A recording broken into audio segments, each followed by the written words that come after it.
Hello, everyone, and welcome back to Nightmare Narratives. I can picture some of you already in bed, maybe some of you just getting home from work. Wherever you are, whatever time it is, I'm glad you're here. If this helps you relax or sleep, please like and subscribe. It means a lot.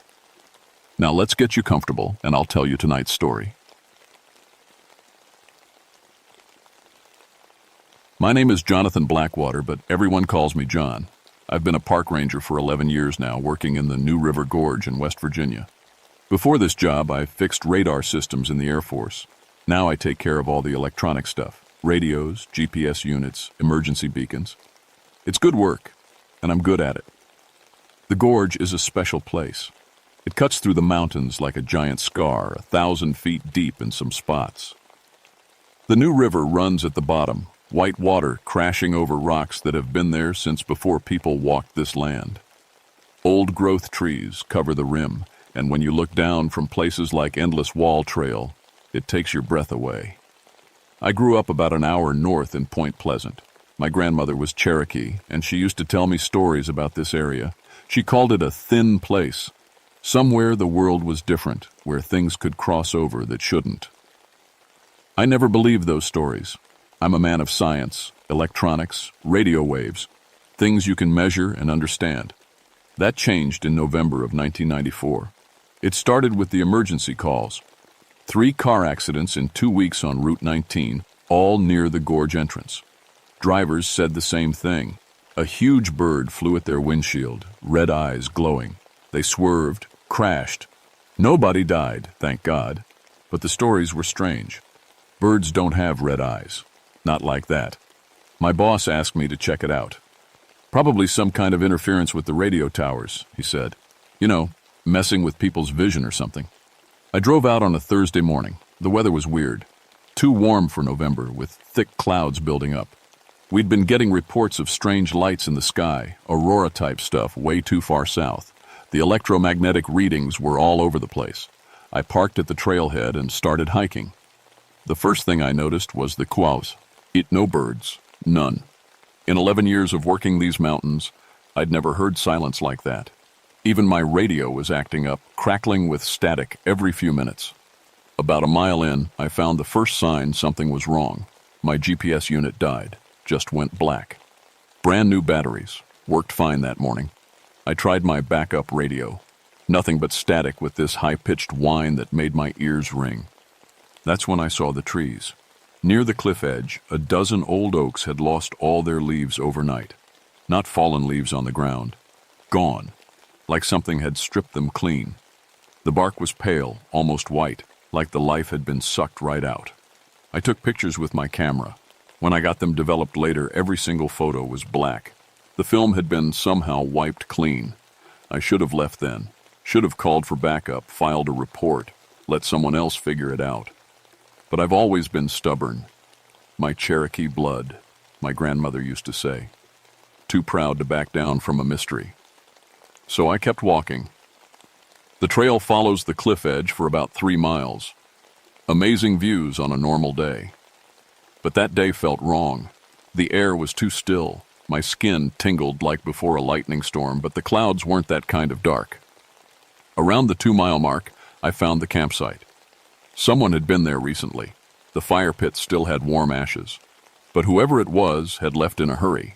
Tent stakes in the ground, no tent, backpack spilled open, contents scattered. And in the dirt around the fire pit, prints. Not human prints, not animal prints either. Something with 3 toes, each one ending in what looked like a claw mark. The prints were huge, at least 18 inches long. And they didn't walk, they hopped, like a giant bird. That's when my radio crackled to life. Base to Ranger Blackwater. Come in, John. I grabbed the radio. This is Blackwater. Go ahead. John, we're getting some strange reports from your area. Hikers are saying they saw something flying around the gorge, something big. I looked up at the sky. Still cloudy, but getting darker. What kind of something? They're calling it a giant bird, or maybe a plane. Red lights, making no sound. You see anything like that? I was about to say no when the radio died again. Just went dead in my hand. And in the sudden quiet, I heard it. Wing beats. not the quick flutter of a normal bird. Slow, powerful beats, like helicopter blades, but quieter. The sound was coming from above the trees, but I couldn't see anything through the branches. I grabbed my camera and started recording. That's when I made my first big mistake. I followed the sound. The wing beats led me off the main trail, deeper into the forest. I should have known better. In the Air Force, we had a saying, when the radar shows something impossible, don't chase it. But I was curious, and curiosity has always been my weakness. The trees got thicker as I walked. Old-growth forest. Some of these trees probably here when my Cherokee ancestors walked these paths. The canopy was so thick I needed my flashlight even though it was only mid-afternoon. My electronics kept acting up. The camera would work for a few seconds, then die. The flashlight flickered on and off like it had a loose wire, but I'd checked it that morning. Even my watch stopped working. About half a mile in, I found the second campsite. This one was different, older. The fire pit was cold, but arranged in a perfect circle of stones. 12 stones, each one carved with symbols I didn't recognize. My grandmother might have known what they meant, but she'd been dead for 10 years. More of those strange prints were here. But these ones were different, deeper, like whatever made them had landed hard. And in the center of the camp, scratched into the dirt, was a symbol. It looked like a cross between a bird and a man.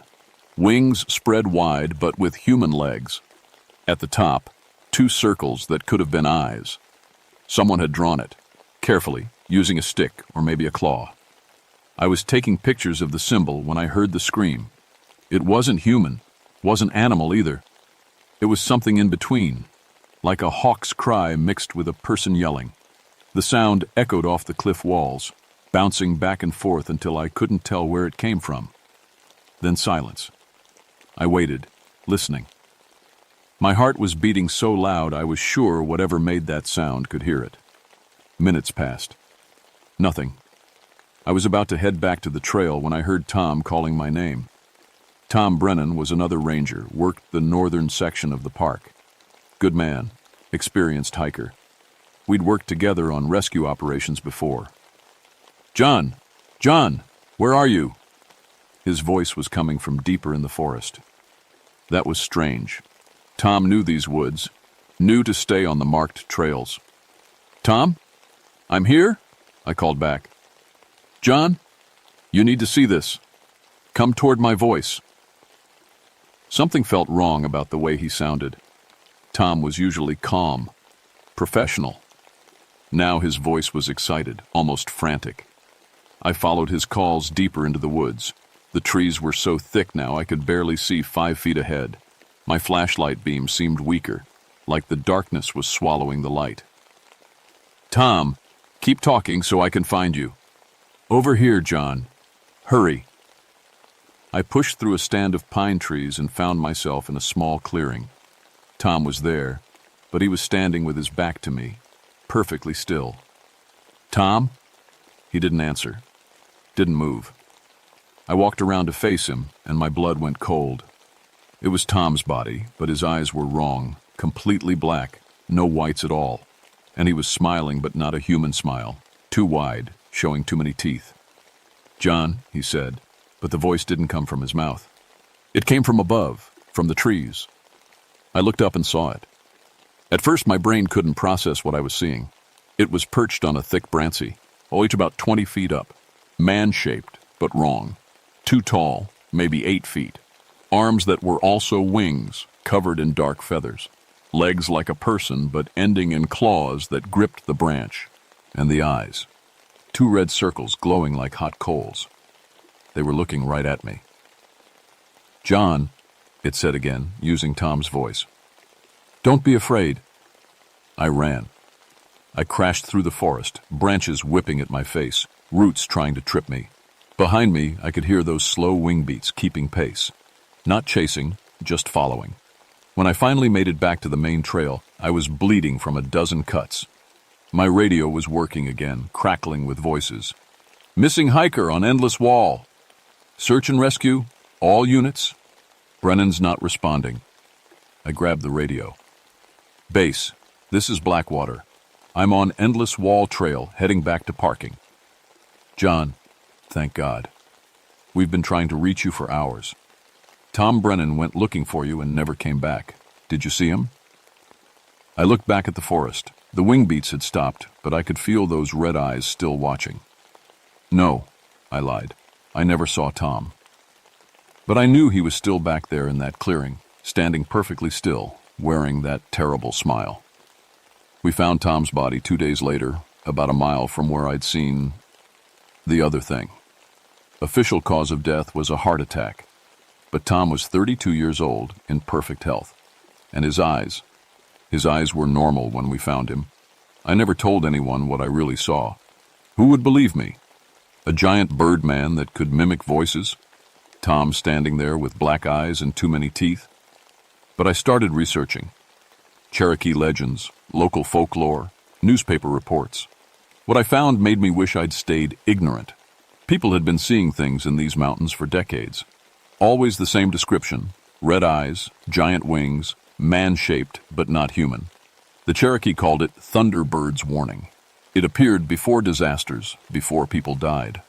The last time anyone reported seeing it was December 1967, just before the Silver Bridge coal lapsed in Point Pleasant. 46 people died when that bridge fell. Now it was back, and it had looked right at me. After Tom's funeral, I couldn't let it go. I took vacation time and drove to Charleston, spent 3 days in the state archives. What I found kept me awake for weeks. The pattern was clear once you knew what to look for. Every 30 years or so, going back to the 1800s, someone would report seeing a giant bird or flying man in the New River Gorge area. And within 2 years, something terrible would happen. 1897, sightings near the gorge. 1899, mine explosion killed 43 men. 1927, multiple reports of red eyes in the sky.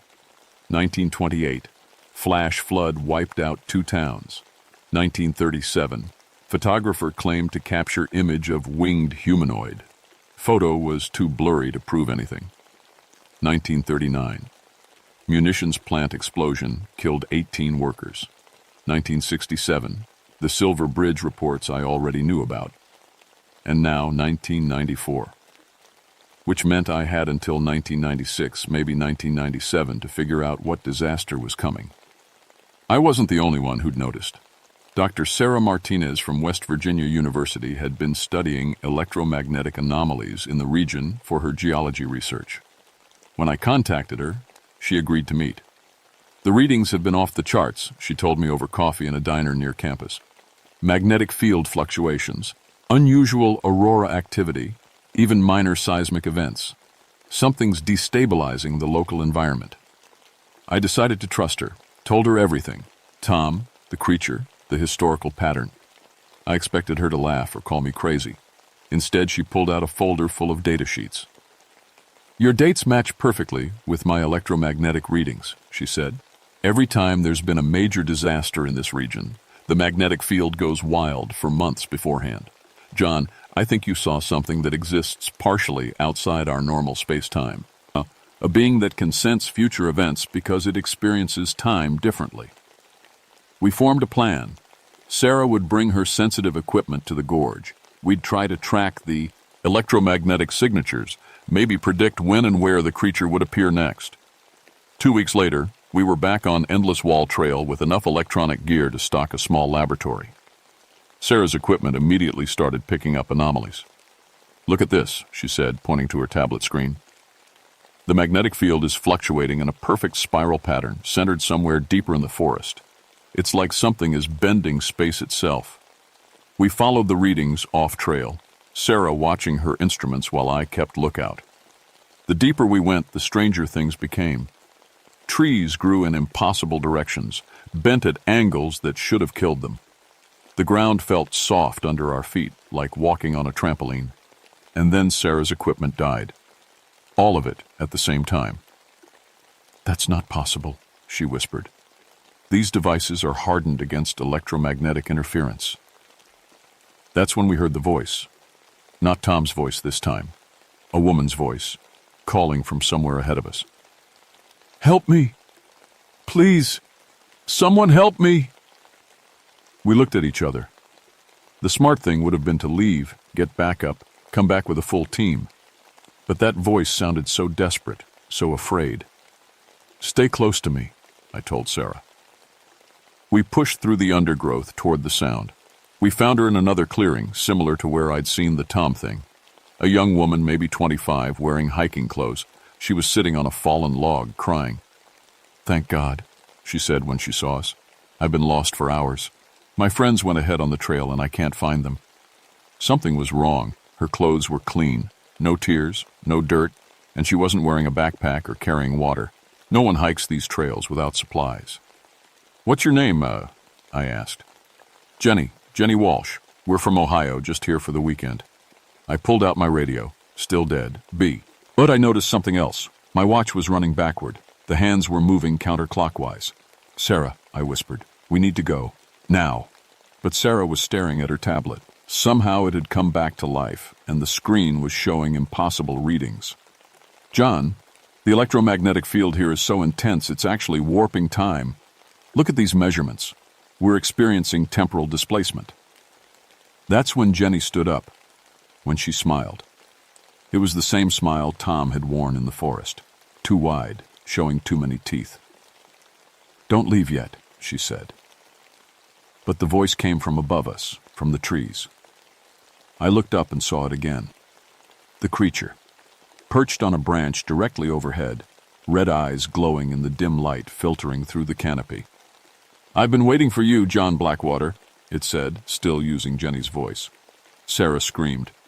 The thing that looked like Jenny flickered, like a bad TV signal, then vanished completely. "Your friend Tom didn't understand," the creature said, now using its own voice, like wind through dry leaves, like branches scraping against windows. "He ran when I tried to show him what was coming. His heart couldn't handle the truth." I grabbed Sarah's arm. "We're leaving. Now." But the creature spread its wings, they had to be 15 feet across, and glided down to block our path. Up close, it was even more terrifying. The body was humanoid but covered in dark feathers that seemed to absorb light. The face was almost human, but the proportions were wrong. Eyes too large, neck too long, skin pulled too tight over sharp bones. "The bridge," it said. 13 months from today.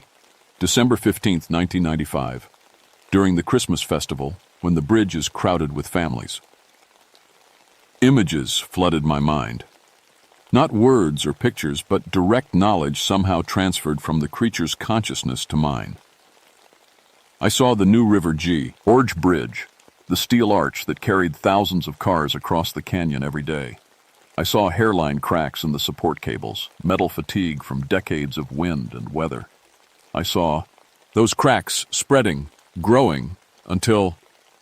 The vision was so vivid I fell to my knees, clutching my head. Sarah was beside me, screaming. The creature's electromagnetic field was overloading our nervous systems, forcing us to experience a future that hadn't happened yet. In the vision, I watched the bridge collapse during peak tourist season. Cars plunging into the gorge, families screaming as they fell. Hundreds of people dead in seconds. "Why are you showing me this?" I gasped. "Because you can stop it," the creature said. "You have the knowledge, the access, the credibility. You can make them listen." "What are you?" "A guardian, a watcher. I exist in the spaces between moments, seeing all times at once. When the barriers grow thin, when disaster approaches, I manifest to warn those who might act." Sarah managed to stand up, though she was shaking. "The electromagnetic readings," she whispered. "You're not from our dimension, are you?" "I am from the spaces between dimensions," it replied. "But I am trapped here until the warning is given and received." The creature folded its wings and stepped closer, its red eyes fixed on mine. "The bridge inspection is scheduled for next spring. The inspectors will find minor corrosion, nothing requiring immediate action. They will miss the hairline fractures in the support cables because those fractures exist in a quantum state, present but not yet visible to your instruments. Then how can we... You will guide them to the right locations. You will insist on deeper testing. You will make them understand that lives depend on their thoroughness. The creature reached out with one clawed hand and touched my forehead. The world exploded into light and sound and impossible knowledge. I saw through its eyes, experienced time as it did, not as a straight line, but as a vast web, all moments existing simultaneously. I saw the bridge collapse in perfect detail, every falling car, every scream. But I also saw other possible futures where the bridge stood, where families went home safe, where children grew up to have children of their own. When the vision ended, I was lying on the ground, blood running from my nose. Sarah was holding me, talking rapidly into her satellite phone. Apparently that still worked when conventional electronics failed. The creature was gone, but burned into my memory was everything I needed to know. The exact locations of the structural weaknesses, the specific tests that would reveal them, the bureaucratic channels I'd need to navigate to make the repairs happen. "John, stay with me," Sarah was saying. "Medevac helicopter is en route." "The bridge," I whispered. "We have to save the bridge." They kept me in the hospital for 3 days. Doctors said I'd suffered some kind of seizure, possibly triggered by electromagnetic exposure. All my tests came back normal, but they were worried about the memory issues. I kept insisting I could remember things that hadn't happened yet. Sarah visited every day. She'd experienced the same visions, though not as intensely. Her scientific mind was struggling to process what we'd encountered. "The data doesn't lie," she told me on the 3rd day. "Whatever that thing was, it generated electromagnetic fields beyond anything in our current understanding of physics. And the temporal displacement readings, John, for 17 minutes, we existed slightly outside normal time flow. Do you believe what it showed us about the bridge?" She was quiet for a long time.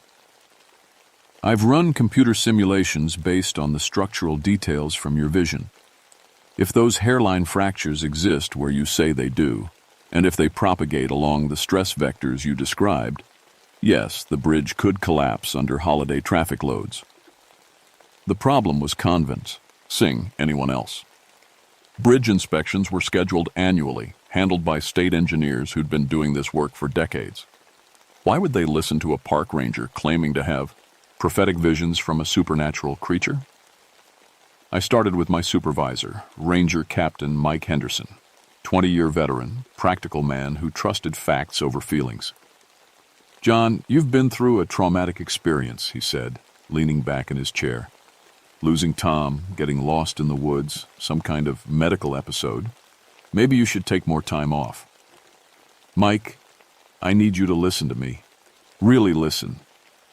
The new River Gorge Bridge is going to collapse on December 15th next year during the Christmas festival, unless we act now." He stared at me like I'd lost my mind, which, from his perspective, maybe I had. Based on what evidence? I couldn't tell him about the creature. So I stuck to what Sarah and I had documented.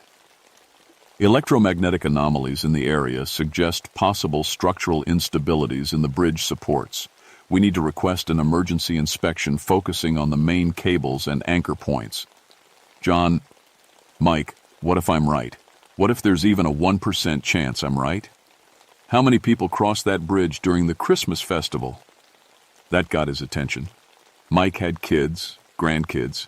The idea of families plunging into the gorge hit him where he lived. "I'll make some calls," he said finally.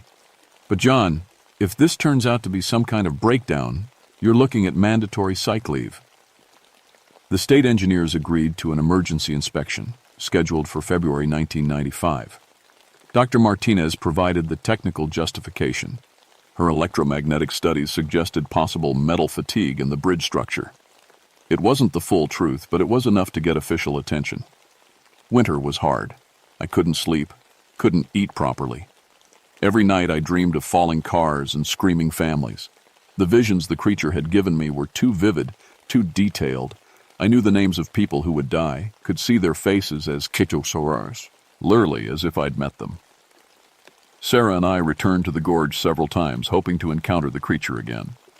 The electromagnetic readings stayed abnormal, but we never saw those red eyes. It was like the entity was waiting, watching to see if we'd follow through on the warning. February finally came. I took vacation time to observe the bridge inspection, claiming personal interest in structural engineering. The chief inspector was a woman named Carol Stevens, 30 years of experience with bridge safety. Routine inspection shows normal wear patterns, she told her team after the first day. Some minor corrosion on the south tower, but nothing requiring immediate attention. This was exactly what the creature had predicted. The visible problems were minor. The real danger was hidden in quantum-level fractures that wouldn't show up on standard tests. That night, I cornered Carol at her hotel. "Ms. Stevens, I need to talk to you about the cable analysis. You're the park ranger, right? Blackwater? Look, I appreciate civilian interest, but this is technical work.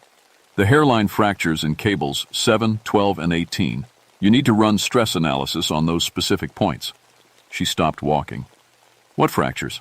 "Our preliminary inspection didn't show any fractures in those cables." "They're there, microscopic level, but they're there, and they're propagating along predictable stress vectors. If you don't find them now, the bridge will fail under peak load conditions." How could you possibly know that?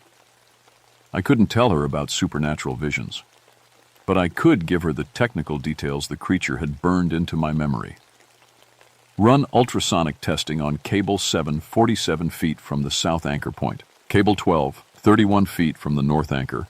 Cable 18, 63 feet from the south anchor. Use the deep penetration protocols, not the standard surface scans." She was staring at me now. "Those are very specific measurements. Where did you get this information?" "Does it matter? If I'm wrong, you waste a few hours of testing time. If I'm right, you save hundreds of lives." The next day, Carol ordered the deep ultrasonic tests at the exact locations I'd specified. By afternoon, she was on the phone with state transportation officials, her voice tense with controlled panic. "We've got serious structural compromise in 3 main support cables. Hairline fractures, multiple stress points. The bridge needs to be closed for emergency repairs immediately." They closed the bridge that evening. Traffic was rerouted to the old steel bridge 20 miles south, causing massive delays but keeping people safe. The repairs took 8 months and cost $12 million. December 15, 1995 came and went. The Christmas festival was relocated to a park near the old bridge. Families enjoyed hot chocolate and Christmas carols instead of plunging to their deaths in a twisted wreckage of steel and cars. I saved them. We saved them. But the cost was higher than I expected. The creature came to me one more time 3 days after the bridge repairs were completed. I was alone in my apartment, trying to sleep, when the temperature dropped 20 degrees in seconds. My breath came out in white clouds and every electronic device in the place began flickering. It materialized slowly, like morning fog gathering into solid form.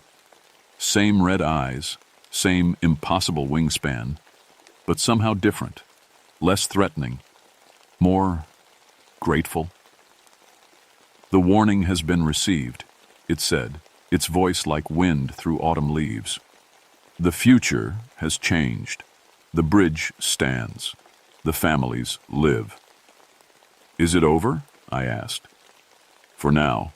But the barriers remain thin in this place. I will return when next disaster approaches, and you will feel it calling." The creature stepped closer.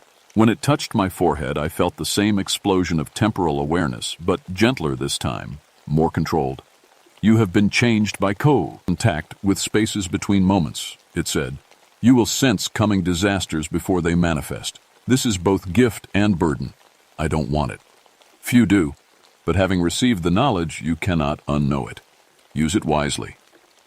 The creature spread its wings and simply faded, like smoke dispersing on a breeze. That was 30 years ago. I'm still a park ranger, though I've moved around the Appalachian region.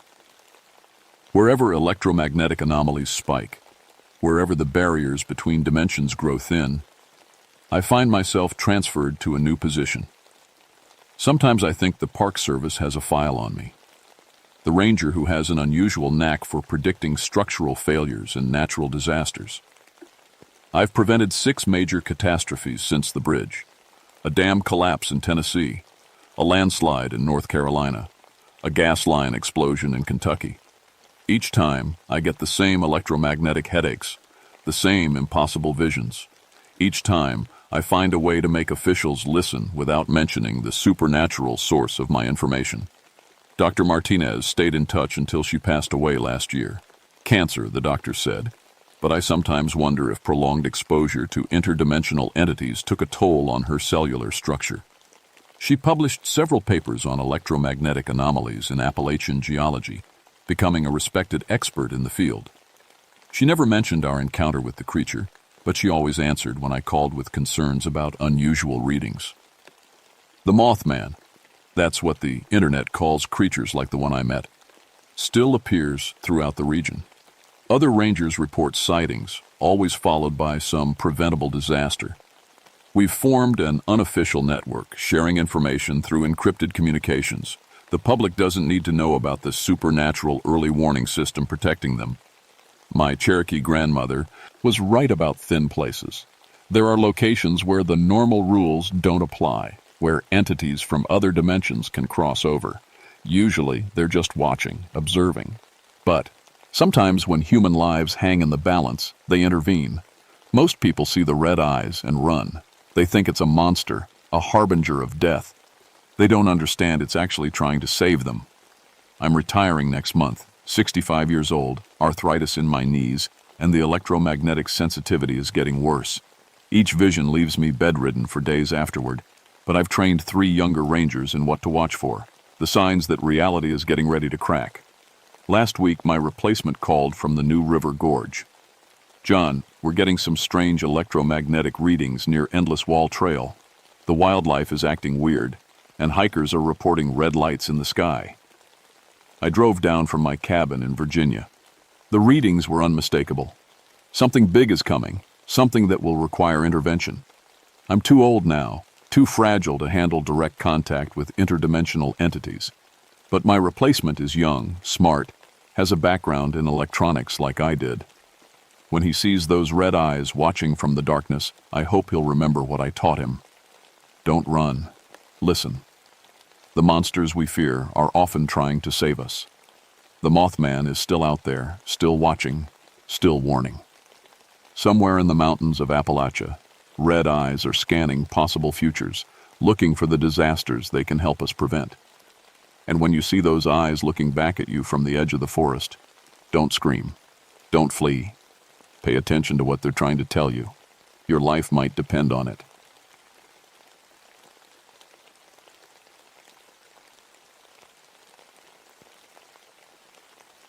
My name is Rebecca Thornton, but everyone calls me Becca. I've been a park ranger for 19 years now, and I thought I'd seen everything these woods could throw at me. Poachers, drug dealers, lost hikers, bears getting too close to campsites, you name it, I've dealt with it. I work in Savage River State Forest in Maryland, way up near the Pennsylvania border. It's a beautiful place, but remote, really remote. When you're deep in the Big Run area where I patrol, you can't even get cell phone service. The trees are so thick overhead that sometimes it feels like night even at noon. I used to be military police in the Army before this job. Learned how to shoot straight, how to read people, how to handle trouble. My dad taught me to hunt when I was little, back in the Pennsylvania mountains. So when I became a ranger, tracking poachers felt natural. They think they're smart, but they all make the same mistakes, leave the same kinds of signs. That September in 1989 was colder than usual. Frost came early and killed a lot of the plants. The leaves started turning brown before they should have. Even the animals seemed nervous. My tracking dog, Rex, kept whining for no reason I could see. The first call came in on a Tuesday morning. Farmer named Joe Murphy called the office, said something had killed 3 of his cows. Not just killed them, tore them apart. Joe's farm sits right on the edge of the forest, been there for 40 years. He knows the difference between a bear attack and something else. "Whatever did this wasn't natural, Becca," Joe told me when I drove out to look. His face was pale, hands shaking as he pointed toward the pasture. "I've seen bears kill cattle before. This was different." He was right. When I saw those cows, my stomach dropped. They weren't just dead. They were arranged, lined up like someone had placed them there on purpose. The bite marks were huge, bigger than any bear I'd ever seen. And the way their bones were crushed, it would take incredible strength. But what bothered me most was the silence. Usually when there's a kill site, you get flies, crows, other scavengers. Nothing touched these cows. Even the flies stayed away. I took pictures, made notes, collected what evidence I could. Standard procedure.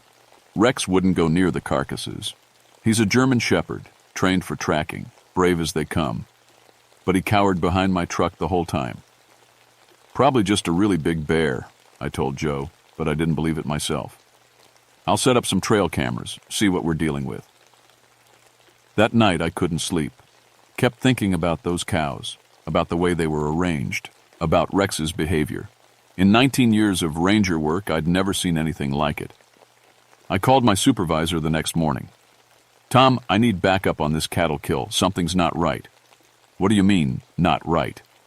I mean, the bite patterns don't match any predator in our area, and the cows were positioned, like something intelligent did it. Tom laughed. Becca, you're starting to sound like one of those Bigfoot hunters. It's a bear. Set some traps, put up warning signs, write your report. But I knew it wasn't a bear. I just didn't know what it was. I went back to Joe's farm the next day to set up trail cameras. The smell hit me before I even got out of my truck. Something rotten and wild, like wet fur and old blood. Rex refused to get out at all this time. The cameras went up easy enough, though my hands kept shaking for some reason. I told myself it was just the cold. September in Maryland shouldn't be this cold. Walking back to my truck, I found the first track. It was in the mud near the fence line, clear as day. At first glance, it looked like a wolf print, but wolves haven't been in Maryland for over 100 years. And this print was massive, 18 inches long, with claw marks that dug deep into the earth. But here's what made my blood run cold. Halfway through the print, it changed. The back half looked like a wolf paw. The front half looked almost human, like fingers instead of toes. I stared at that print for 10 minutes, trying to make sense of it. Animals don't have hands and paws at the same time. It's impossible. I took pictures from every angle, made a plaster cast, standard evidence collection. But my hands were shaking so bad I nearly dropped the camera. The cameras didn't help. When I checked them 3 days later, all I had was static. 12 hours of white noise and electrical interference. But the motion sensors had triggered. Something had been there. Something big enough to set off cameras mounted 8 feet off the ground. That's when I found the second livestock kill. This time, it was at the Hendricks place, 5 miles from Joe's farm. 4 sheep, arranged in a perfect line. Same massive bite marks, same crushing damage to the bones. But this time, there were claw marks on the trees around the kill site, deep gouges in the oak bark starting about 8 feet up and running in parallel lines down to the ground, like something had been sharpening its claws. Mrs. Hendricks was too scared to come outside while I worked. She watched from her kitchen window, occasionally peeking through the curtains. My dogs won't stop howling at night, she told me through the screen door. Haven't eaten in 2 days. Just hide under the porch and shake. I found more tracks around the sheep. These were different, deeper, showing more weight. And they told a story that made no sense. The creature had walked in on 4 legs, killed the sheep, then arranged them on 2 legs.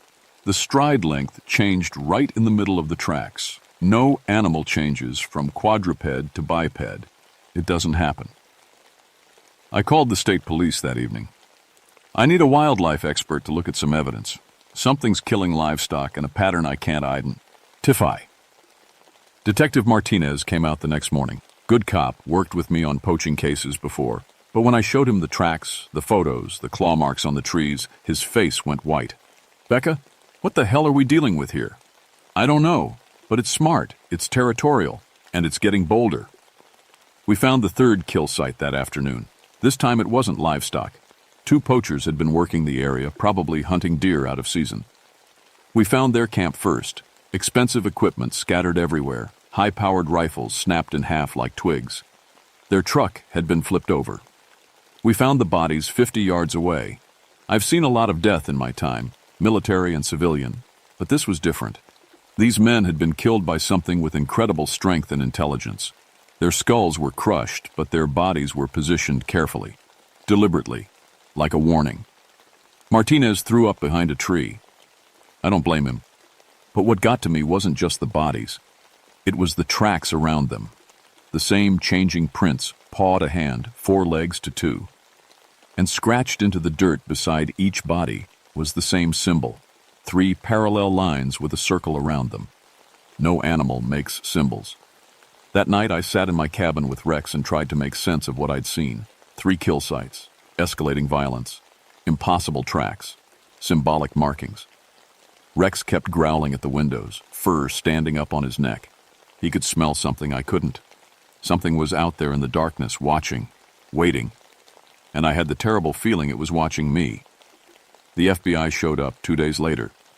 Detective Martinez had called them about the poacher murders, and apparently killing people gets more attention than killing cows. Agent Sarah Chen introduced herself as a behavioral analyst, but she brought someone else with her, Dr. Marbars Webb, who she called a wildlife consultant. I'd never heard of a wildlife consultant working with the FBI before. Ranger Thornton, Agent Chen said as we stood at the second murder site, we've reviewed your evidence, the positioning of the bodies, the symbolic markings. This shows intelligence and planning. So, you don't think it's an animal? I said. Dr. Webb knelt beside the claw marks on a nearby tree, running his fingers along the gouges. The depth and spacing of these marks don't match any known North American predator. The force required to make cuts this deep. We're talking about something with the strength of a grizzly bear, but the intelligence of a human. Are you telling me we're dealing with some kind of trained animal? Like a circus act gone wrong? Agent Chen and Dr. Webb exchanged a look. We're telling you to keep an open mind, Chen said. There have been similar cases in other remote forest areas. Montana, Northern California. Always the same pattern, livestock kills, then human victims, always arranged with ritualistic precision. That night I decided to do what rangers do, patrol my territory. If something was hunting in my forest, I needed to understand what it was and how it moved. I set out before dawn with Rex, following the creek that runs through Big Run. The morning was cold and misty, with that early frost making everything look sharp and brittle. Rex stayed close to my heels, whimpering occasionally. About 2 miles in, we found something new. Trees had been pushed over, not blown down by wind, but pushed over by something incredibly strong. They formed a rough circle about 30 feet across, like a natural amphitheater. In the center of the circle was a pile of bones, not just cow and sheep bones, deer, rabbits, raccoons, months' worth of kills, all cleaned white and stacked neatly. Rex started barking frantically. Not his warning bark, his fear bark. The sound echoed off the trees and died in the mist. That's when I heard it answer. The howl came from somewhere above us, in the trees, but it wasn't on. E-voice. It was like a harmony, multiple tones blending together from a single throat. No wolf can do that. No animal can do that. The sound filled the forest, bouncing off trees and rocks until I couldn't tell where it was coming from. Rex pressed against my legs, trembling. I drew my service weapon and looked up into the canopy. The trees were thick with mist, but I could see shapes moving up there. Dark forms leaping from branch to branch, too quick to focus on. "Federal agent," I yelled, trying to keep my voice steady. "Identify yourself." The movement stopped. The forest went completely silent. Then I saw the eyes, yellow eyes, reflecting the dim morning light, staring down at me from maybe 40 feet up. Not the eyes of any animal I knew, too intelligent, too focused. They studied me like I was some kind of puzzle to solve. "Easy, Rex," I whispered. My dog had stopped barking and was now frozen in place, staring up at those eyes. The eyes blinked once, slowly, deliberately. Then they were gone. I radioed for backup, but it took Chen and Webb 3 hours to reach us. By then, whatever had been watching us was long gone, but the evidence was still there. The circle of pushed-over trees, the bone pile, and something new. Scratched into the bark of the largest fallen tree were symbols. Not just the 3 lines and circle I'd seen at the murder sites. Dozens of symbols covering 20 feet of bark. They looked almost like writing. Dr. Webb spent an hour photographing them, his face getting paler with each shot. Have you seen markings like this before? I asked. Similar ones, he said quietly. In Montana, California. Different locations, but the same language, I guess you'd call it. Language? He looked at me seriously. Ranger Thornton, what if I told you that every one of these cases involved an entity that seems to be protecting its territory from human? As it perceives as threats? Always in old-growth forests. Always in areas where the ecosystem is pristine. I'd say you sound like you believe in monsters. I believe in things science hasn't explained yet. And right now, science can't explain how something is killing people and leaving behind evidence that suggests intelligence equal to or greater than human. That evening, we set up a command post at my ranger station. Chen wanted to coordinate a larger search, bring in more agents. But I knew the forest better than anyone, and I had a feeling that whatever was out there wouldn't show itself to a crowd. I volunteered to do a night patrol alone. Absolutely not, Chen said. We don't split up when we're dealing with an unknown entity that's already killed 2 people. But I'm a ranger. These woods are my responsibility. If something was living in my forest, killing people in my territory, I needed to face it. At 2 a.m., I slipped out of the command post with Rex. The night was clear and cold, with a full moon casting everything in silver light. Perfect for tracking. We followed the creek deeper into Big Run, past the Bone Circle, into territory I rarely patrolled. Old-growth forest, trees so thick they blocked out most of the moonlight. Rex stopped suddenly, hackles raised. He looked ahead into the darkness and made a sound I'd never heard from him before. Part whine, part growl, all terror. 50 feet ahead, standing in a shaft of moonlight, was the thing I'd been tracking. It was 7 feet tall, covered in dark fur, walking upright on 2 legs like a man. But its head was wrong, elongated, with a wolf's snout and those same yellow eyes I'd seen earlier. Its arms were too long, ending in hands that were part human, part claw. It stood perfectly still, watching me. Waiting. I raised my gun, but my hands were shaking so bad I couldn't aim properly. The creature tilted its head, studying me. Then it did something that made my blood freeze. It smiled. Not a human smile, not an animal expression. Something in between, showing teeth too sharp and too ma's. Any. Then it spoke. Not words. Not sounds any human throat could make. But I understood anyway, like the meaning was placed directly into my mind. Guardian, protector, same. It knew what I was. And somehow, I knew what it was. Rex whimpered and pressed against my legs. The creature looked down at my dog, then back at me. Its expression changed. Less threatening, more curious. Why do you hunt the hunters?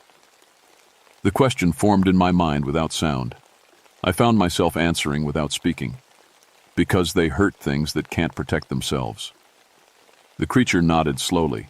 Then it raised one clawed hand and pointed deeper into the forest. Come. See. Understand. Against every instinct screaming in my head, I followed the creature deeper into the forest. Rex stayed pressed against my side, whimpering but not running. Maybe he sensed something I was still trying to understand. The creature moved through the trees like it belonged there, never breaking a branch or disturbing the forest floor. It would pause occasionally to look back at me, making sure I was following. After maybe half a mile, we reached a place I'd never seen before, a natural clearing where the creek formed a small waterfall. The moonlight was bright here, turning the water silver. The creature stood at the edge of the clearing and gestured with one clawed hand. The forest around us came alive. Wolves emerged from the shadows. Real wolves, a whole pack of them, moving silently into the clearing. They showed no fear of the creature. If anything, they seemed to defer to it, lowering their heads as they passed. Behind the wolves came other animals, deer, bears, even a mountain lion I didn't know existed in these woods. All of them moved with purpose, like they were answering some kind of summons. The creature looked at me, and again I heard its voice in my mind. This is why. Images flooded, my thoughts. Not words, but pictures and emotions. I saw the forest as it had been decades ago, pristine, untouched, full of life. I saw the logging operations of the 1920s, men with saws, and trucks tearing down trees that had stood for centuries. I saw the first guardian, protecting what it could. I saw poachers and developers, hunters who killed for sport instead of need, people who saw the forest as something to conquer instead of respect. And I saw what happened to them. The forest chooses its guardians. The creature's voice whispered in my mind. Human and other. Those who protect, we protect. Those who destroy. The images changed. I saw the two poachers from yesterday, but not their bodies. I saw them alive, setting illegal snares, poisoning a creek to kill fish for sport, leaving wounded animals to suffer. I saw them killing a wolf pup just for fun. Justice, the creature said simply. You're protecting the forest, I said out loud. My voice sounded strange in the silence. The creature nodded. Then it did something that shocked me more than anything else that night. It began to change. The transformation was fluid, like watching water flow. The wolf features softened, became more human. The fur receded, revealing dark skin. The claws shortened into fingers.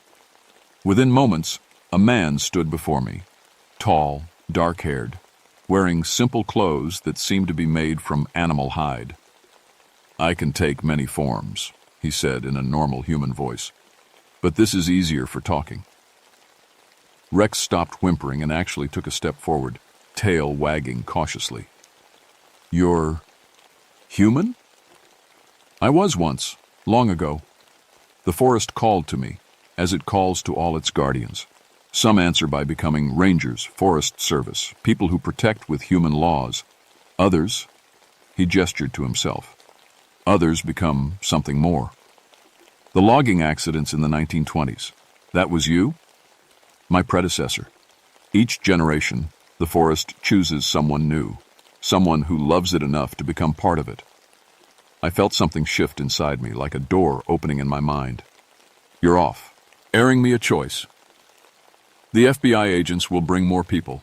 Scientists, hunters, people who want to capture and study what they don't understand.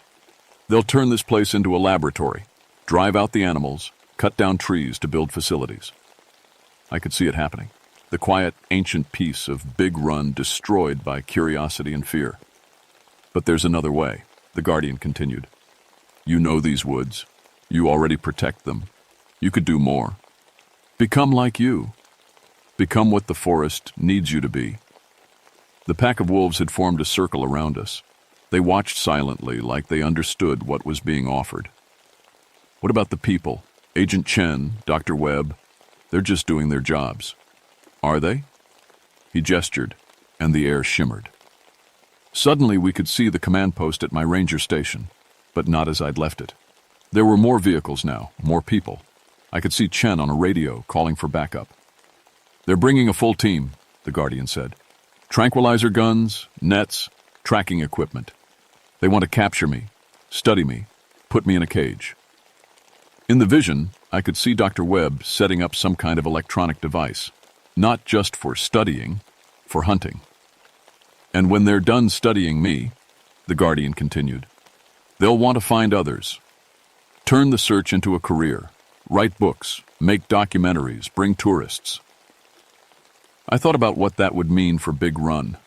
Tour buses, cameras, people wanting to see the monster. The quiet, sacred places trampled by crowds. I won't let that happen, I said. The Guardian smiled, his human smile this time, warm and sad. I know. That's why the forest chose you. Behind us, a twig snapped.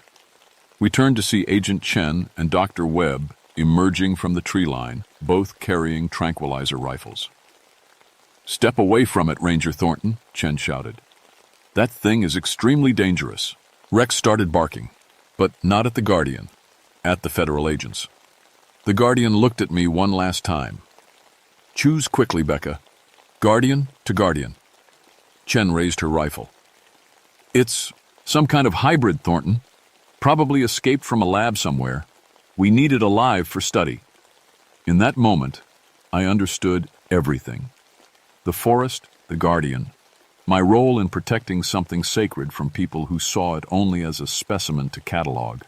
I stepped between Chen and the guardian, my service weapon drawn but pointed at the ground. Agent Chen, lower your weapon. Thornton, get out of the way. That thing killed 2 people. 2 poachers who were torturing animals for sport. The forest was defending itself. Dr. Webb circled around to get a better angle. Ranger, you don't understand what you're dealing with. This entity could be incredibly valuable to science. The guardian touched my shoulder gently. When I looked back at him, he was changing again, taking his wolf form. But this time, instead of 7 feet of dangerous predator, I saw him for what he really was. A protector, like me. I understand perfectly, I told Webb, and I know whose side I'm on. What happened next lasted only seconds, but I remember every detail. Agent Chen fired her tranquilizer gun. The dart flew toward the guardian, but he was already moving, shifting from human to wolf form mid-leap. The dart passed harmlessly through the space where he'd been standing. Dr. Webb tried to circle around for a better shot, but Rex had other ideas. My dog tackled the wildlife consultant, sending both of them tumbling into the creek. The guardian landed behind Chen and grabbed her rifle, crushing it in his claws like it was made of paper. She reached for her sidearm, but he simply roared, that impossible multi-toned howl that filled the entire forest. Chen froze. Webb stopped thrashing in the creek. Even I felt the power in that sound, the voice of the wilderness itself. But the guardian didn't hurt them. Instead, he looked at me and spoke, his words somehow reaching all of us. They will leave. They will forget. The forest will be protected. I don't know how he did it, but suddenly Chen and Webb looked confused, lost. They stumbled around the clearing like people waking from a dream. Where are we? Chen asked, looking around with unfocused eyes. The search, Webb mumbled. We were searching for something. You were investigating some bear attacks, I said firmly.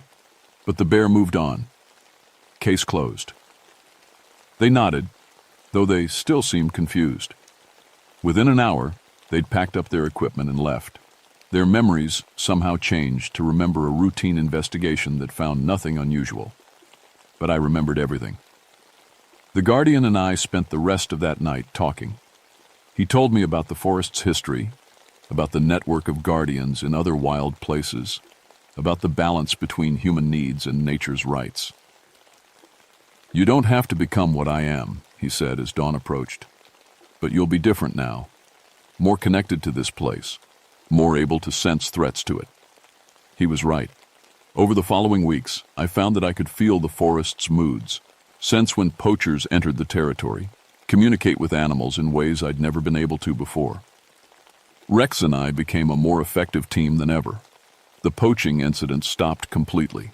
Word somehow spread among the hunters that Big Run was protected by something they didn't want to meet. The few who tested that warning found their equipment destroyed, their vehicles disabled, and themselves deposited at the forest entrance with clear memories of why they should never return. But the legitimate users, hikers, campers, researchers who respected the wilderness, found Big Run more welcoming than ever. Animals showed themselves more freely. The forest seemed healthier, more alive. I still see the guardian sometimes, usually at dawn or dusk when the light in. Tea is soft, and the boundary between human and wild feels thinner. He appears as a man, a wolf, or something in between, depending on his mood and the message he wants to send. The forest. Service eventually redesignated parts of Big Run as a protected wilderness area, citing sensitive ecosystem recovery and enhanced wildlife activity. They don't know about the guardian, but they can feel the change in the forest's health. Tourists sometimes ask me about the Bigfoot sightings they've heard rumors of. I tell them the same thing I tell everyone. Respect the wilderness, and it might show you wonders. Abuse it, and face consequences no human law can protect you from. Rex is old now, but he still patrols with me. He's never forgotten that night in the clearing, and sometimes I catch him staring into the forest with an expression that says he knows exactly who's watching back. Last month, a developer approached me about a logging contract for the old growth area near the waterfall.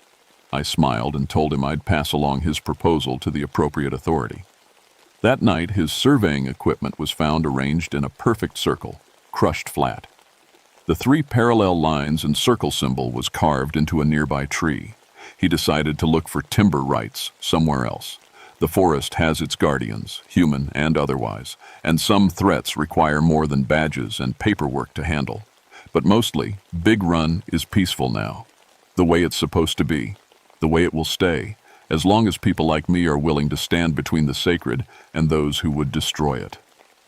Some nights, when I'm sitting on my cabin porch with Rex beside me, I hear that impossible howl echoing through the trees. Not threatening this time, but welcoming. The sound of a forest that knows it's protected. The sound of home.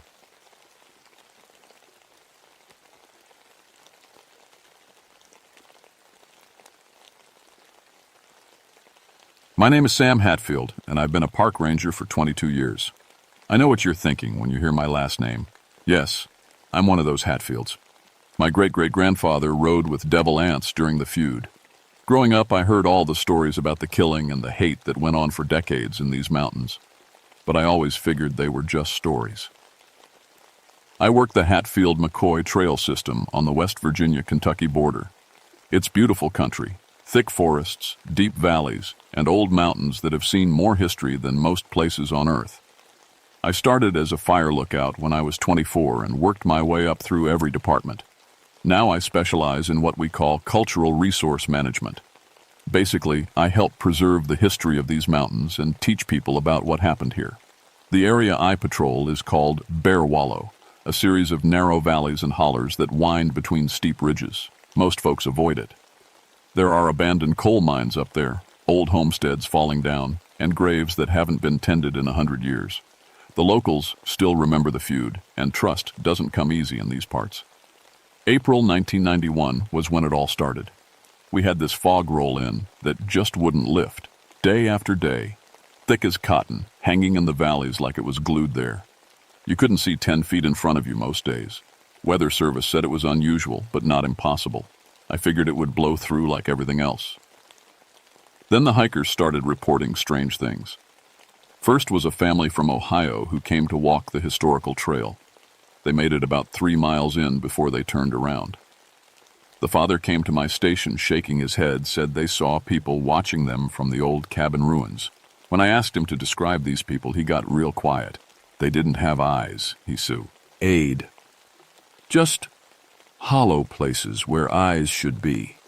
His wife nodded, like someone had scooped them out with a spoon. I told them it was probably just the fog playing tricks. Maybe some tree stumps that looked like people in the poor visibility.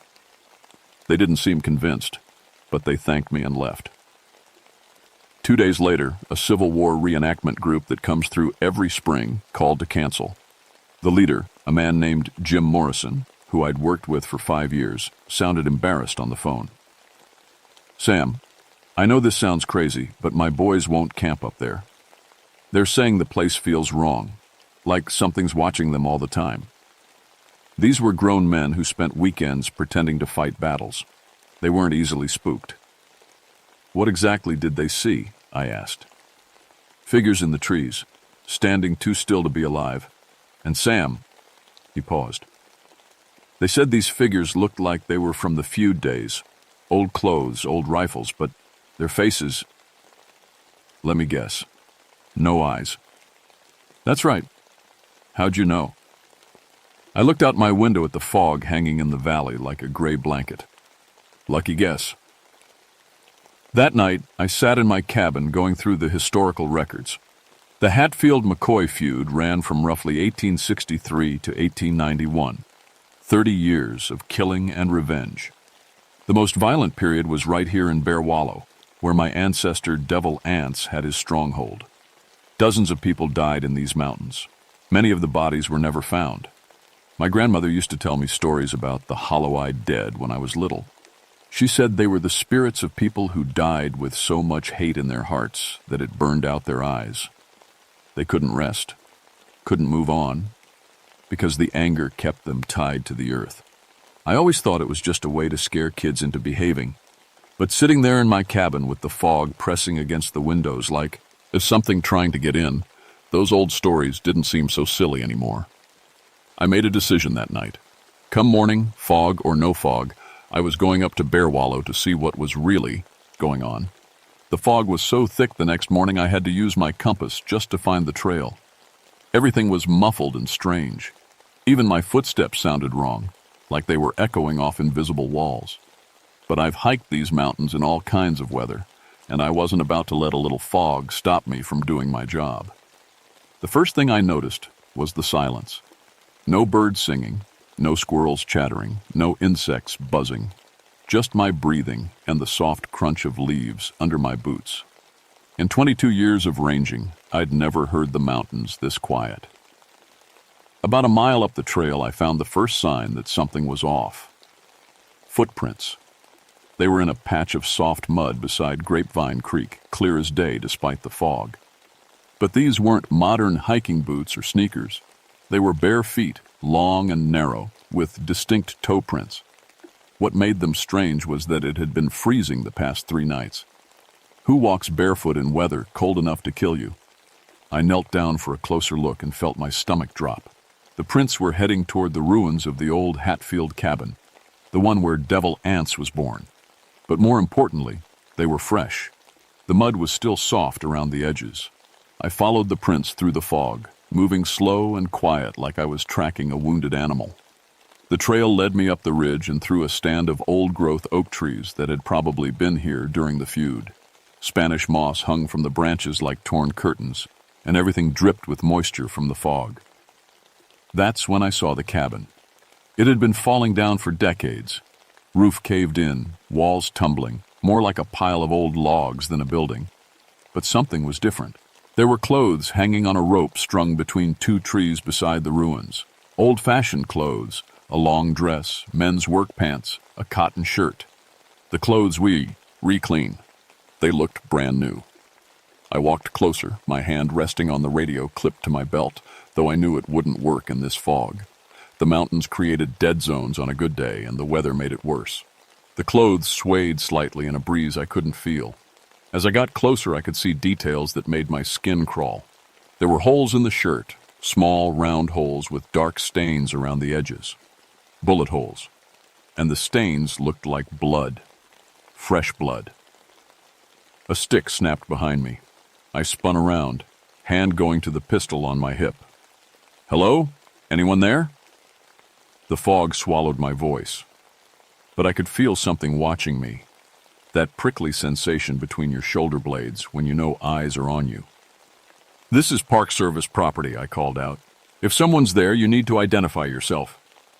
No answer, just that terrible silence. I backed toward the trail, keeping my eyes on the tree line. That's when I saw it, a shape standing between 2 pine trees about 30 yards away. Tall, wearing what looked like old-fashioned clothes. It stood perfectly still, like a statue. "Sir? Ma'am? I need you to come out where I can see you." The figure didn't move. Didn't even seem to be breathing. I took a step closer, and the fog shifted just enough for me to see the face. It was smooth. No features at all where the eyes should have been. Just empty, hollow spaces like someone had carved them out with a knife. The mouth was moving, working up and down, but no sound came out. I stumbled backward, nearly tripping over a fallen log. When I looked up again, the figure was gone. My hands were shaking as I pulled out my notebook and wrote down everything I'd seen. The footprints, the clothes, the figure in the trees. As a ranger, I'm trained to observe and document, even when what I'm observing doesn't make sense. I spent another hour searching the area, but found nothing else. The fog seemed to be getting thicker, and I was starting to lose the trail. I marked the GPS coordinates of the cabin ruins and headed back to my station. That evening, I called Dr. Sarah Chen, a paranormal researcher from the University of Kentucky, who'd helped me with some historical preservation projects. Sarah was smart, practical, and never laughed at things she couldn't explain. "Sam, you sound rattled. she said after I told her what happened. "I've been in these mountains my whole life, Sarah. I know every sound, every shadow. This was different. Can you get me up there? I'd like to see this for myself. The fog's too thick right now, but if it clears, call me the moment it does. And Sam, don't go back up there alone." After I hung up, I pulled out my family genealogy charts. My great-great-grandfather, John C. Hatfield, had lived in that cabin. He was Devil Ance's son, known for his temper and his way with a rifle. He'd killed 3 McCoys during the feud before dying himself in an ambush in 1888. Looking at his picture, a daguerreotype from 1885, I felt something cold settle in my stomach. The figure I'd seen in the fog had been tall and lean, just like John's. And he'd been wearing clothes that could have been from the 1880s. I tried to sleep that night, but every time I closed my eyes, I saw that smooth face with the hollow spaces where eyes should have been. When I finally did drift off, I dreamed of gunshots echoing through the mountains and voices screaming for revenge that would never come. The fog lifted on the 3rd day, but the feeling of wrongness only got stronger. Sarah Chen arrived that morning with her research partner, Dr. Marcus Webb, a genealogist who specialized in Appalachian family histories. Marcus was a McCoy descendant, something I didn't learn until we were already on the trail. "Your family and mine have quite a history," he said with a nervous laugh as we hiked toward Bear Wallow. "That's all in the past," I told him. "Besides, I never had anything against McCoys." But I noticed I was walking a little faster, putting distance between us without really meaning to.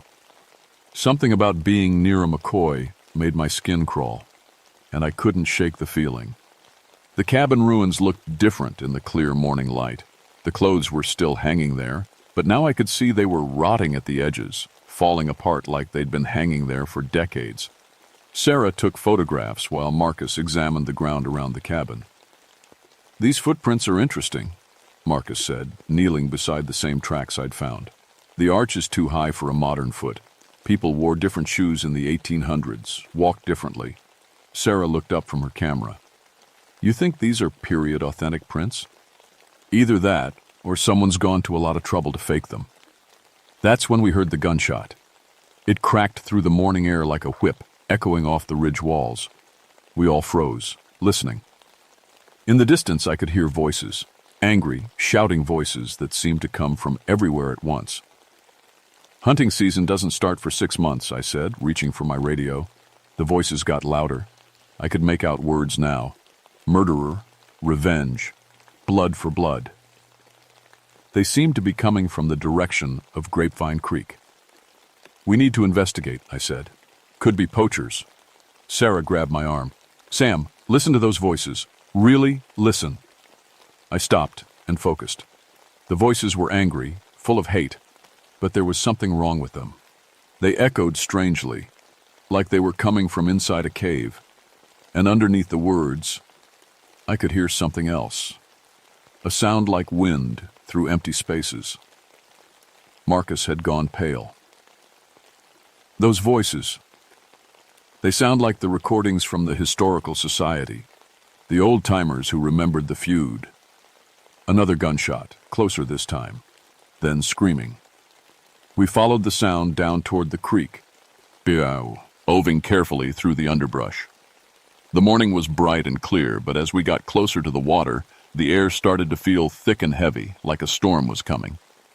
That's when we saw them. There were 5 figures standing on the opposite bank of Grapevine Creek. They wore clothes from the 1880s, long coats, work pants, wide-brimmed hats. Each one carried a rifle, and each one had that same smooth, featureless face with hollow spaces where their eyes should have been. They were looking directly at us. "Nobody move," I whispered. "Don't make any sudden motions." One of the figures raised its rifle and pointed it at Marcus. I heard the hammer cock back with a sharp click. Marcus stumbled backward. "They know," he said, his voice shaking. "They know I'm a McCoy." The figure pulled the trigger. The gunshot was impossibly loud, like thunder right next to your ear. Marcus screamed and fell to the ground, clutching his shoulder. But when I looked, there was no blood. No wound. He was holding his shoulder like he'd been shot, but there was nothing there. It's not real, Sarah said. It's not physically real. But Marcus was writhing on the ground in obvious pain. Real or not, he was hurting. The figures started walking toward us, stepping right through the creek like the water wasn't there. Their movements were wrong, too fluid, like they were floating instead of walking. "Run," I said. We grabbed Marcus under the arms and hauled him to his feet. He could barely walk, still clutching his shoulder, but we managed to get him moving. Behind us, I could hear the hollow-eyed figures coming through the brush, branches snapping, leaves rustling, but no footsteps. We made it back to the trail and kept going until we reached my truck. Marcus collapsed in the back seat, sweating and shaking. "The pain's real," Sarah said, checking his shoulder. "There's no wound, but he's experiencing real trauma." "How is that possible?" "I don't know. But whatever those things are, they have power. They can affect the living." On the drive back to my station, Marcus started, but talking in a voice that didn't sound like his own. It was older, rougher, with a mountain accent he didn't usually have. "You Hatfield scum killed my boy," he said, glaring at me with eyes that seemed to have no life in them. "Shot him down like a dog. Now it's your turn to bleed." Sarah grabbed his face, forced him to look at her. "Marcus, you're not back there. You're here in 2991. The feud is over." He blinked several times, and the strange look faded from his eyes. "What happened? Why does my shoulder hurt so much?" "You were shot," Sarah said gently, "but not really shot. It's complicated." That night, while Marcus rested at the local hospital, Sarah and I went through the historical records. What we found made everything worse. The final battle of the Hatfield-McCoy feud had taken place right where we'd encountered the hollow-eyed figures. 8 men had died beside Grapevine Creek, 5 Hatfields and 3 McCoys. According to the records, they'd shot each other down in a fury of revenge and hate. None of them survived. But what really chilled me was a note in my great-great-grandfather's diary, written just days before his death. "The hate has burned so deep in all of us that I fear it's burned away our very souls. When we die, there'll be nothing left but the anger. We'll never rest, never find peace, as long as there's McCoy blood to spill or Hatfield blood to pay for what we done." The hollow-eyed figures weren't just spirits. They were what was left of men who'd let hatred consume them so completely that it had burned away everything human about them. They were rage and vengeance given form, trapped in an eternal cycle of violence, and they weren't finished with their war. The next morning I found my truck tires slashed and a message carved into the hood with something sharp. "The debt comes due." Sarah called to tell me Marcus was missing from the hospital. The nurses said he'd walked out during the night shift, still wearing his hospital gown. They'd found it later, abandoned by the creek where we'd encountered the hollow-eyed figures. I drove out there alone, against every instinct I had. The morning was clear and cold, with frost still on the grass. But as I got closer to Grapevine Creek, the air grew thick and heavy, and I started seeing things that couldn't be there. Smoke rising from chimneys of houses that had burned down 100 years ago. Horses tied to trees that were just saplings in the 1880s. Children playing in yards that were now overgrown with kudzu. The past was bleeding through. I found Marcus standing in the creek, water up to his waist, staring at something I couldn't see. His eyes had that empty look again, and when he spoke, it was in that old mountain voice. "Been waiting for you, Johns," he said. "Time to finish what we started." "Marcus, it's me, Sam. You know me." He turned, and for a moment I saw his real self underneath the possession. "Sam, you have to stop them. They're using me to get to you. They want to restart the feud, keep the killing going forever." Then his face changed again, became hard and cruel. "Your great-grandfather murdered my boy, shot him in the back while he was running away. Coward's way to kill." "That was over 100 years ago," I said, wading into the creek toward him. We don't have to keep paying for what our ancestors did. Blood calls for blood, Marcus said in that voice that wasn't his. Always has. Always will. He pulled out a knife, an old hunting knife with a bone handle that looked like it had been made in the 1800s. I had no idea where he'd gotten it. Marcus, fight it. You're stronger than they are. For a moment, his real voice came through. I can't. They're in my head, showing me things. Terrible things. Sam, my family. They killed so many of yours. I can feel their guilt, their shame. It's eating me alive. The hollow-eyed figures started materializing around us. First as shadows in the water, then as solid shot. Apes standing on the banks, 5 on one side, 3 on the other. The same ones who'd died here in 1888, still fighting their war. Look at them, Sam, Sarah's voice called from somewhere behind me. I turned and saw her standing on the bank holding an old photograph. Really look at them. I studied the faces, or the places where faces should have been. The hollow spaces weren't empty. They were full of something dark and writhing, like smoke made of pure hatred. They're not my ancestors, I realized. They're not Marcus's family either. They're what's left when you let hate burn away everything human about you. The figure that had been my great-great-grandfather stepped forward. When it spoke, its voice came from that hollow space where its mouth should be. You carry our blood, boy, our anger, our need for revenge. You feel it, don't you? The rage when you look at that McCoy. I did feel it. Standing there looking at Marcus, I felt a deep, burning anger that had nothing to do with anything he'd done. It was old anger, inherited anger, passed down through generations like a curse. Yes, I said, I feel it. Then take the knife, finish what we started, end the McCoy line forever. Marcus held out the knife, his hand shaking. His eyes were pleading with me to take it, to end his suffering. I understand now, I said, reaching for the knife. I understand what you are. But instead of taking the blade, I grabbed Marcus's wrist and pulled him toward me. You're not my ancestors, I said to the hollow-eyed figures. You're what my ancestors became when they chose hate over humanity.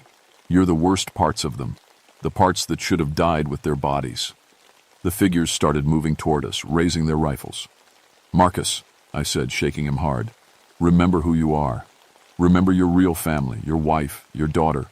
They're waiting for you. Sarah. His own voice, weak but real. That's right, Sarah's waiting. The living Sarah, not these ghosts. The spell broke. Marcus dropped the knife and collapsed against me, and I dragged him toward the bank as the hollow-eyed figures let out a sound like wind through a graveyard. Sarah helped pull him out of the water. We need to get out of here, now. But the figures were all around us, blocking every path. They raised their rifles, and I could hear the hammers clicking back. Wait, I said, standing up slowly.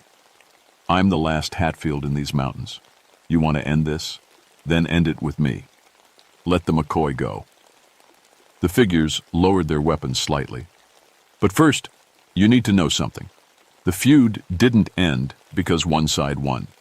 It ended because people got tired of dying, tired of losing their children and their fathers and their brothers to stupid pride. I pulled out a piece of paper I'd brought with me, a petition signed by every Hatfield and McCoy descendant in the area, something Sarah and I had organized years ago for a peace memorial. This is what your descendants chose, I said.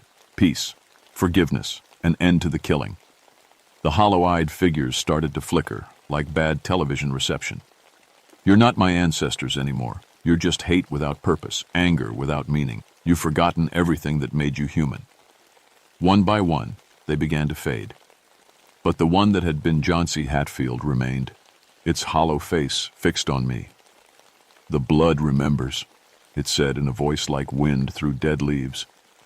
Maybe, I said, but the heart can choose to forget. It raised its rifle one last time, aimed directly at my chest. For a moment, I thought it was going to shoot. Then it slowly lowered the weapon and looked down at its hands. Tired, it said in a voice that sounded more human than it had before. so tired of the anger. Then let it go, I said gently. Let it all go. The figure looked up at me, and for just a moment I saw something in those hollow spaces. Not eyes, but something like peace. Then it faded away like morning mist, taking the sound of gunshots and angry voices with it. The creek was just a creek again. The forest was just a forest. And Marcus was just Marcus, shivering in my arms and asking what happened. Marcus doesn't remember much about being possessed, which is probably a blessing. He went back to Kentucky and took a teaching position at a small college, but he sends me Christmas cards every year. We've never talked about what happened at Grapevine Creek, but sometimes his cards include news about McCoy family reunions and heritage festivals. I think he understands what we accomplished up there. Sarah wrote a paper about the incident for the Journal of Paranormal Research. She called it Generational Trauma and Spiritual Manifestation in Post-Conflict Environments. Most people who read it think it's fiction. The Park Service established the Hatfield-McCoy Reconciliation Memorial at Grapevine Creek the following year. It's a simple stone marker with the names of all the people who died during the feud, both families together. The inscription reads, "In memory of those who died and in hope for those who choose to live in peace." I still patrol Bear Wallow, and I still see things sometimes. Glimpses of movement in the trees, shadows that don't match any living thing. But they're different now, not angry, just present, like echoes of the past that have learned to live with the present. 3 months after the incident, I got a call from a woman named Janet Morrison in Tennessee. Her family had been feuding with their neighbors for 30 years over a property line dispute. Recently, people had started reporting strange sightings around the contested land, figures that watched from the woods, voices arguing in the night. "I heard you dealt with something similar," she said. "My grandmother says the hate in families can outlive the people carrying it.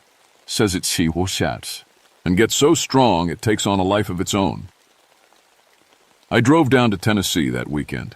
The work isn't easy, and it doesn't always end well. Hatred runs deep in these mountains, passed down, through generations like heirloom jewelry or family recipes. Sometimes it's too strong, too embedded in people's sense of who they are. But sometimes, more often than you'd think, people are ready to let go of anger that was never really theirs to begin with. I've learned that the dead don't haunt us as much as we haunt ourselves. The hollow-eyed figures weren't really my ancestors. They were the shadows cast by inherited anger, rage that had been passed down so long it had forgotten its original purpose. The real ghost isn't some spirit wandering the earth. It's the hate we carry for reasons we can't even remember, the anger we feel toward people we've never met for things that happened before we were born. But here's the thing about ghosts. They only have the power you give them. And sometimes, if you're very brave and very tired of being haunted, you can choose to let them go. The mountains are peaceful now, most days, but I still keep my radio close and my eyes open. Because somewhere in these hills, other families are carrying other grudges, other inherited anger that might be growing stronger than the people carrying it. And when that happens, they'll need someone who understands that the real enemy isn't the living or the dead. It's the hate that stands between them, hollow-eyed and hungry, waiting to devour another generation. That's why I keep doing this work. That's why I keep climbing these mountains, walking these trails, watching these valleys. Because somebody has to stand guard against the ghosts we make of our own anger. And somebody has to remember that peace is always possible, even in the deepest, darkest places where the worst of us goes to hide.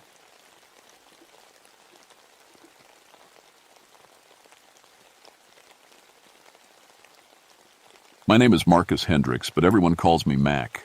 I've been a park ranger for 17 years now, and I thought I'd seen everything the Cherokee National Forest could throw at me. Bears, lost hikers, flash floods, even the occasional crazy person with a gun. But I was wrong. Dead wrong. It was October 1987 when it all started. The leaves had already fallen that year, making a thick carpet that crunched under your boots. The air was cold enough to see your breath, and fog hung low between the trees. I was working the Cohutta Wilderness area, way back in the deep woods where most folks never go. It's beautiful country, but it's also dangerous. You get turned around back there, and it might be days before anyone finds you. I grew up in these mountains, in a little town called Tellico Plains. My daddy worked at the paper mill until it closed down in the 70s. That's when I decided to become a ranger. I love these woods, and I'm good at my job. I've pulled people out of ravines, tracked down missing hunters, and once I even helped catch a guy who was growing marijuana back in a hidden valley. The thing is, I never believed in the old stories.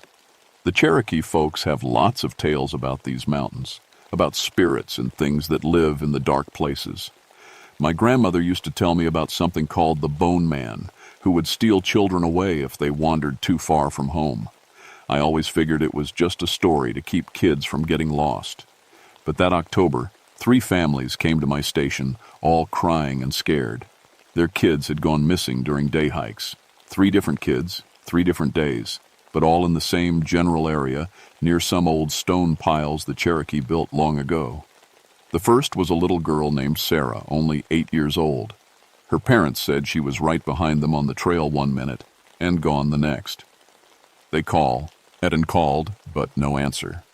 The second was a boy named Tommy, age 10. Same thing.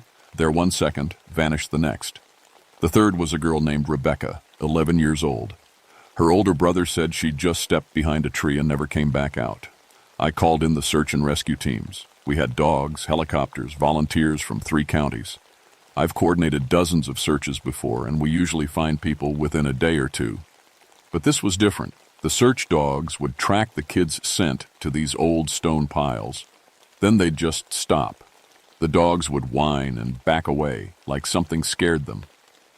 And there was something else strange. In all 3 spots where the kids disappeared, we found their footprints in the soft dirt. But the prints just ended at the stone piles. Not like they'd been picked up or dragged away. They just stopped, like the kids had vanished into thin air. I tried to stay positive for the families, but after 5 days of searching, I was getting worried. In 17 years, I'd never lost anyone permanently. These were good kids from good families, not the type to run away. And the area where they'd disappeared wasn't that big, maybe 5 square miles of forest. We should have found something by now. That's when Joseph Crow Feather showed up at my station. Joseph was an elder from the Cherokee Nation, probably in his 70s. He had long gray hair and wore an old denim jacket with tribal patches. He walked with a carved wooden cane, but his eyes were sharp as a hawk's. "Ranger Hendricks," he said, "we need to talk about what's taking these children." I offered him coffee, and we sat in my office. Outside, the search teams were still combing the woods, but I had a feeling they wouldn't find anything. "Those stone piles where the kids disappeared," Joseph said, "they're not just old Cherokee markers. They're warning signs. They mark the places where something evil lives." I've always tried to be respectful of Cherokee beliefs, but I needed facts, not stories. "Mr. Crowfeather, I understand you're concerned, but we're dealing with a criminal investigation here. Someone took those kids." Joseph shook his head. "Not someone, something. We call it Nvi, the bone collector. It's been taking children from these mountains for more than 150 years. He told me the story. Long ago, during the Trail of Tears, there was a Cherokee medicine man who lost his own children when the soldiers forced the tribe to leave. The pain and anger drove him mad, and he turned to dark magic to get revenge. He made a deal with evil spirits to give him power over the dead. But the magic changed him, turned him into something that wasn't human anymore. The bone collector feeds on innocence, Joseph explained. It takes children and steals their life force, their spirits. The children don't die right away. They're trapped between worlds while it slowly drains them. The bones you'll find are all that's left when it's done. I wanted to dismiss it all as superstition, but something about Joseph's voice made me listen. He wasn't trying to scare me or get attention. He was genuinely afraid. "If this thing is real," I said, "how do we stop it?" "You don't fight it with guns or dogs," Joseph said. "It's not fully in our world anymore. But there are ways to protect yourself if you know how." He reached into his jacket and pulled out a small leather pouch filled with herbs and something that looked like sage. "Burn this if you see it," he said. "And whatever you do, don't let it touch you directly. It can drain your life force just like it does to the children. I took the pouch, even though I felt silly doing it. Where do you think it's hiding? Joseph pointed toward the map on my wall. There's a cave system about 2 miles past where the last child disappeared. The old ones always said that's where the bone collector lives. If those children are still alive, that's where you'll find Tot. Hem. After Joseph left, I sat in my office for a long time staring at the map. The cave system he'd pointed to was in a part of the forest I rarely patrolled. It was rough country, full of deep ravines and thick brush, but if there was even a chance the kids were alive. I was getting ready to head out when my radio crackled. It was Deputy Sheriff Mike Collins, and he sounded shaken. Mac, we found something you need to see. It's about a 1/4 mile past the third stone pile near that big oak tree. You need to get down here now.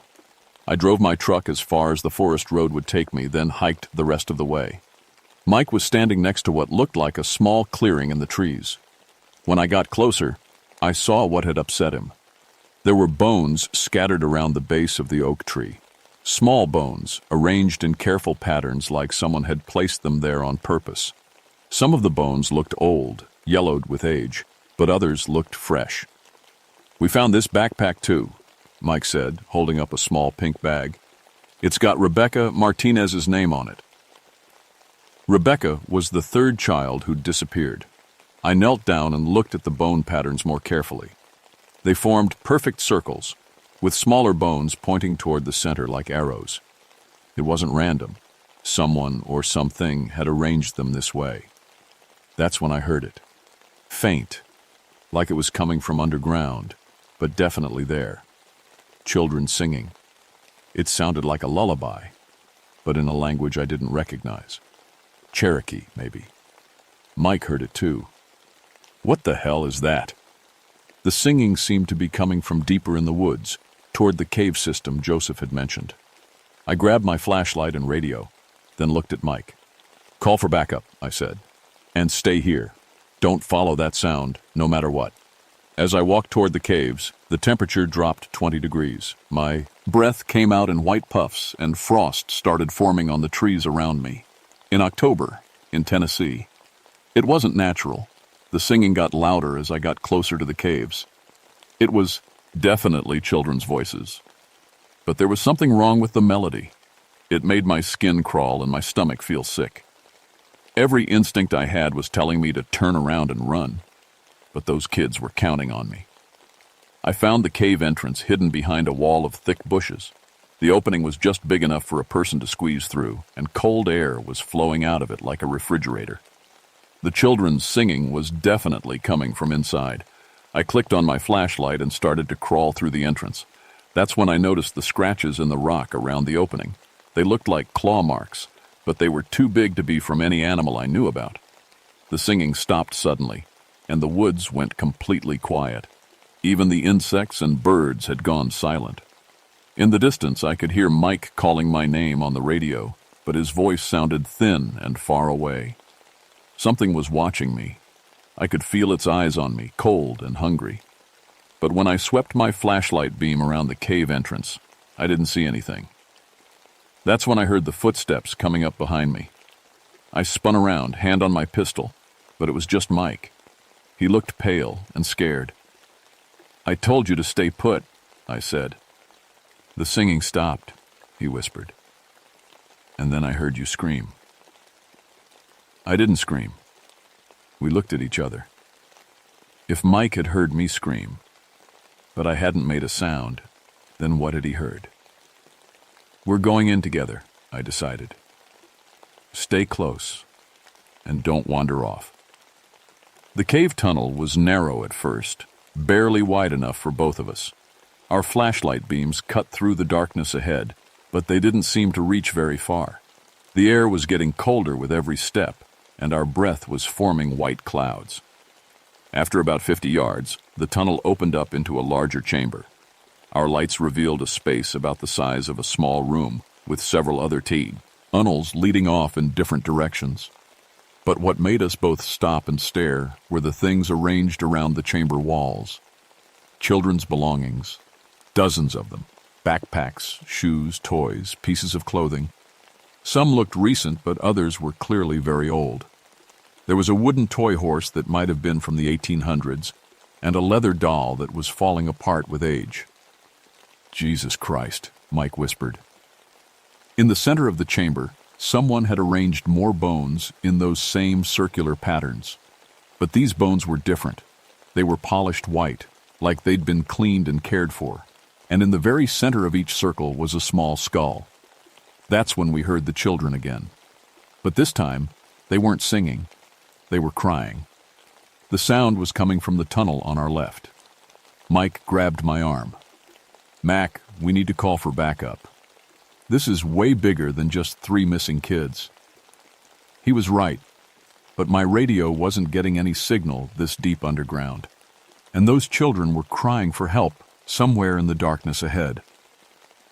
"5 more minutes," I said. "If we don't find them in 5 minutes, we go back and call for help." The tunnel sloped downward, and the crying got louder. But there was something else now, too. A smell like rotting meat and old bones. It made both of us gag. The tunnel opened up into an even larger chamber, and this time our flashlight beams revealed something that made my blood freeze. 3 children were sitting against the far wall, but they weren't moving. Sarah, Tommy, and Rebecca. I recognized them from the photographs their parents had given me.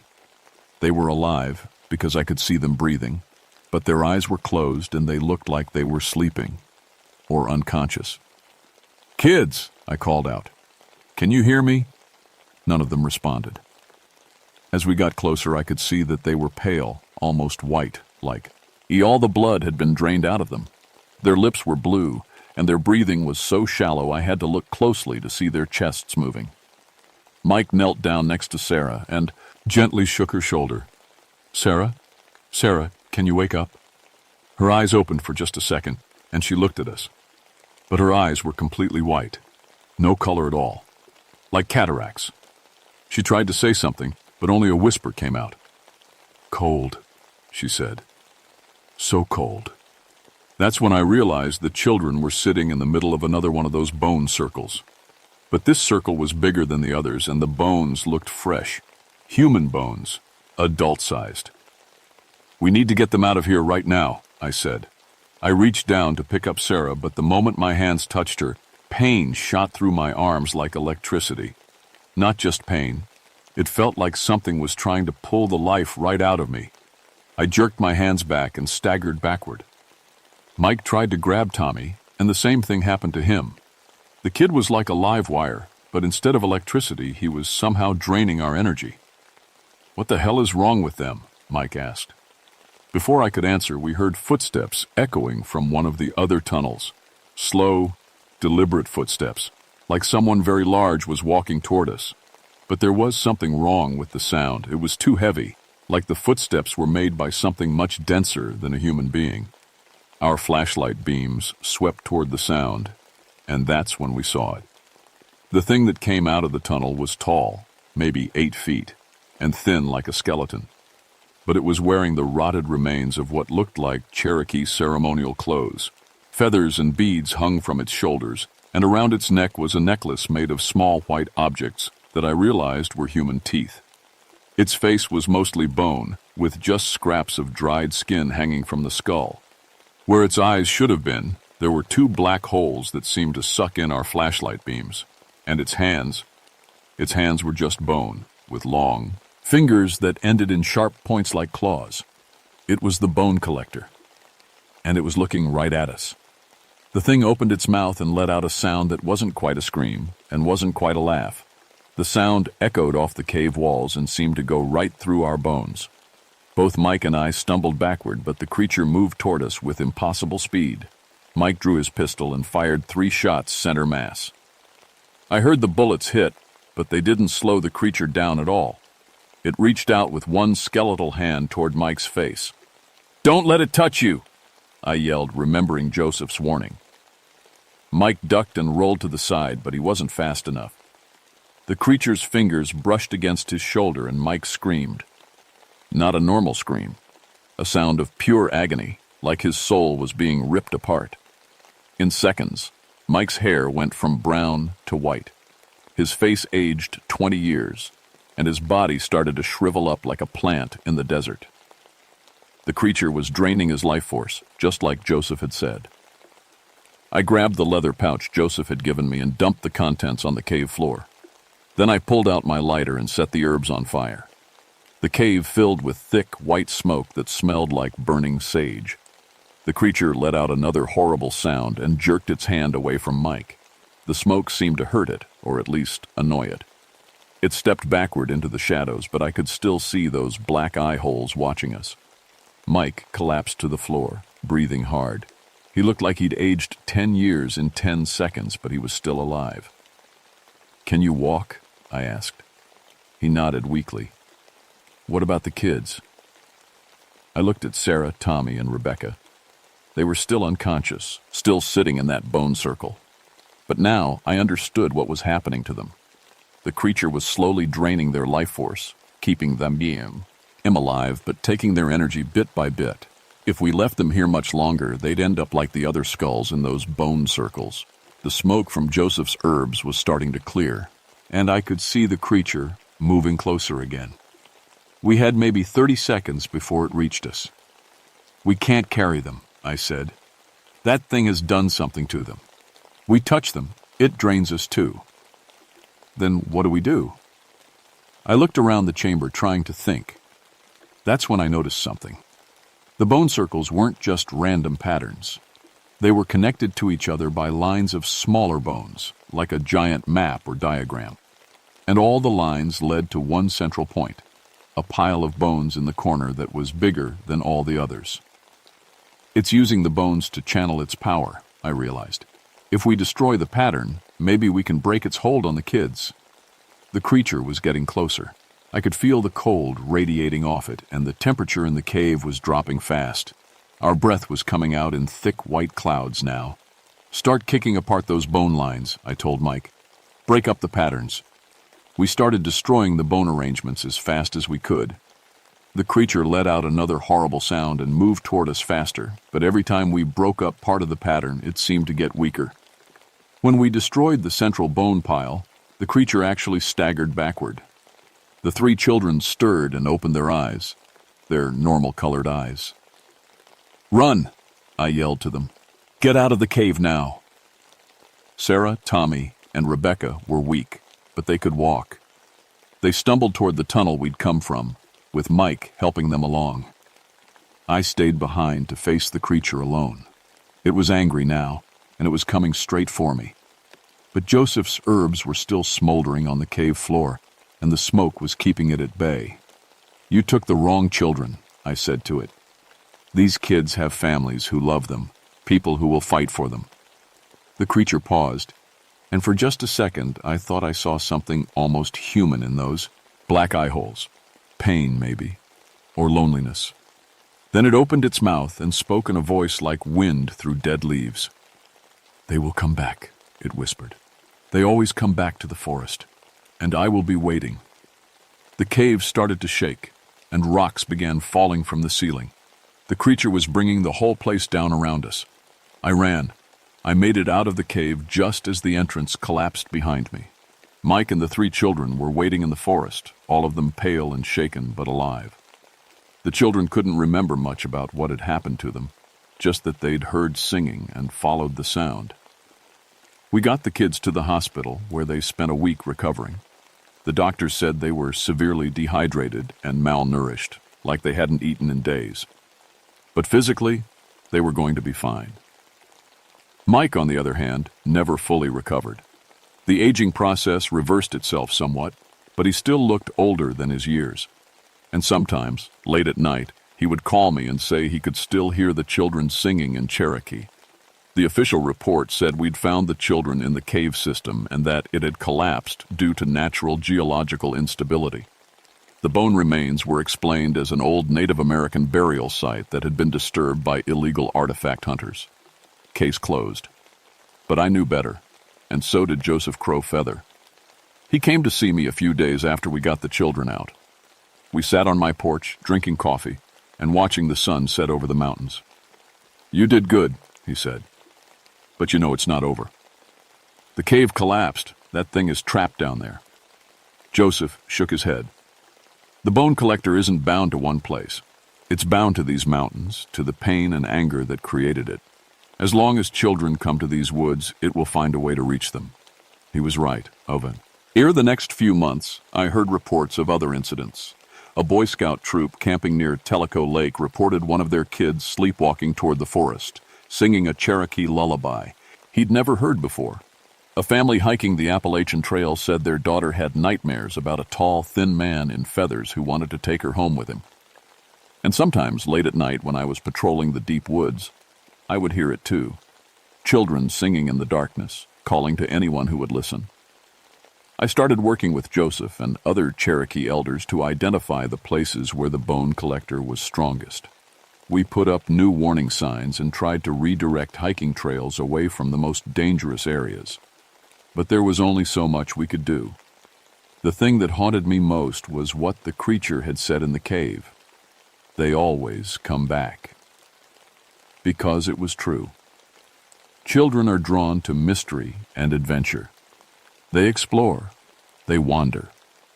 And these mountains are full of places where something dark and hungry is waiting for them.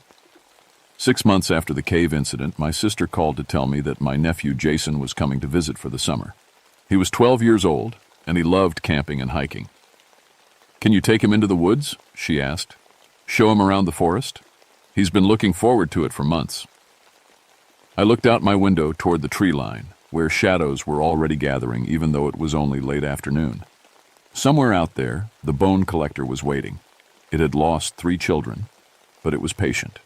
It had been patient for over 150 years. "Sure," I told my sister. "I'll take good care of him."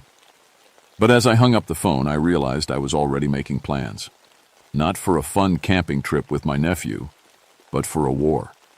Because if that thing thought it was going to get another child from my family, it was in for a fight. I called Joseph Crow Feather and told him Jason was coming. "We'll need more than sage this time," I said. "I know," Joseph replied. "I've been preparing. That was 35 years ago, and I'm still here.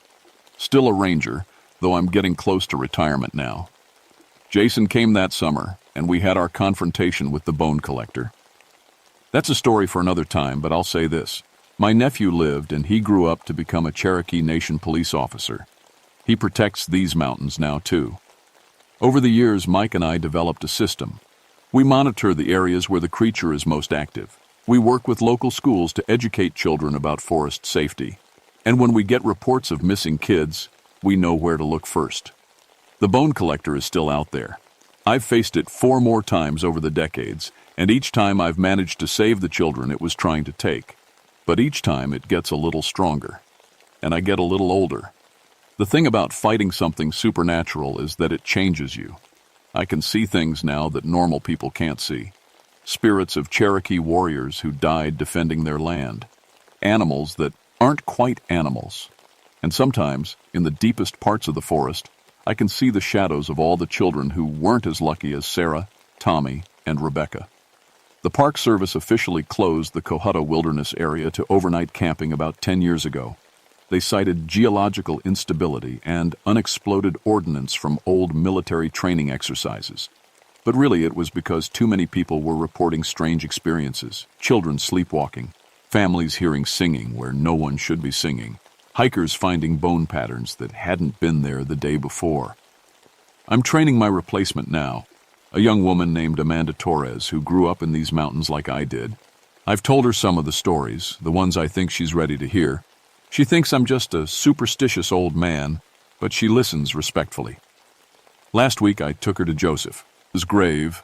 He passed 5 years ago at the age of 91. Before he died, he taught me most of what he knew about protecting people from the old spirits. Not everything, but enough. "You ever hear children singing Cherokee lullabies where no children should be?" I told Amanda. "You call me immediately, day or night. Don't try to handle it yourself."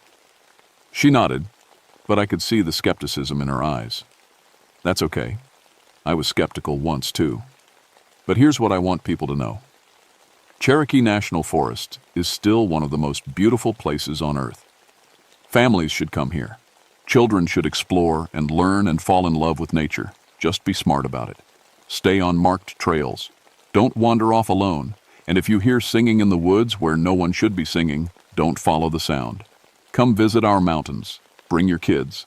But remember that some parts of the wilderness are older and stranger than we like to admit. The Cherokee people have been trying to warn us about these things for generations. We should listen. Sometimes, late at night when I'm sitting on my porch, I still hear the bone collector calling to children who might be listening. The sound drifts through the trees like wind, like an old song that won't end. But I'm still here, still watching, still fighting when I have to. And as long as there are children in these woods, I always will be. If you're ever hiking in Cherokee National Forest and you hear children singing where no children should be, remember this story. Don't follow the sound. Turn around. Walk away. And if you can, say a prayer for all the children who didn't make it home. Some things in the deep woods should stay buried, but they don't always stay that way.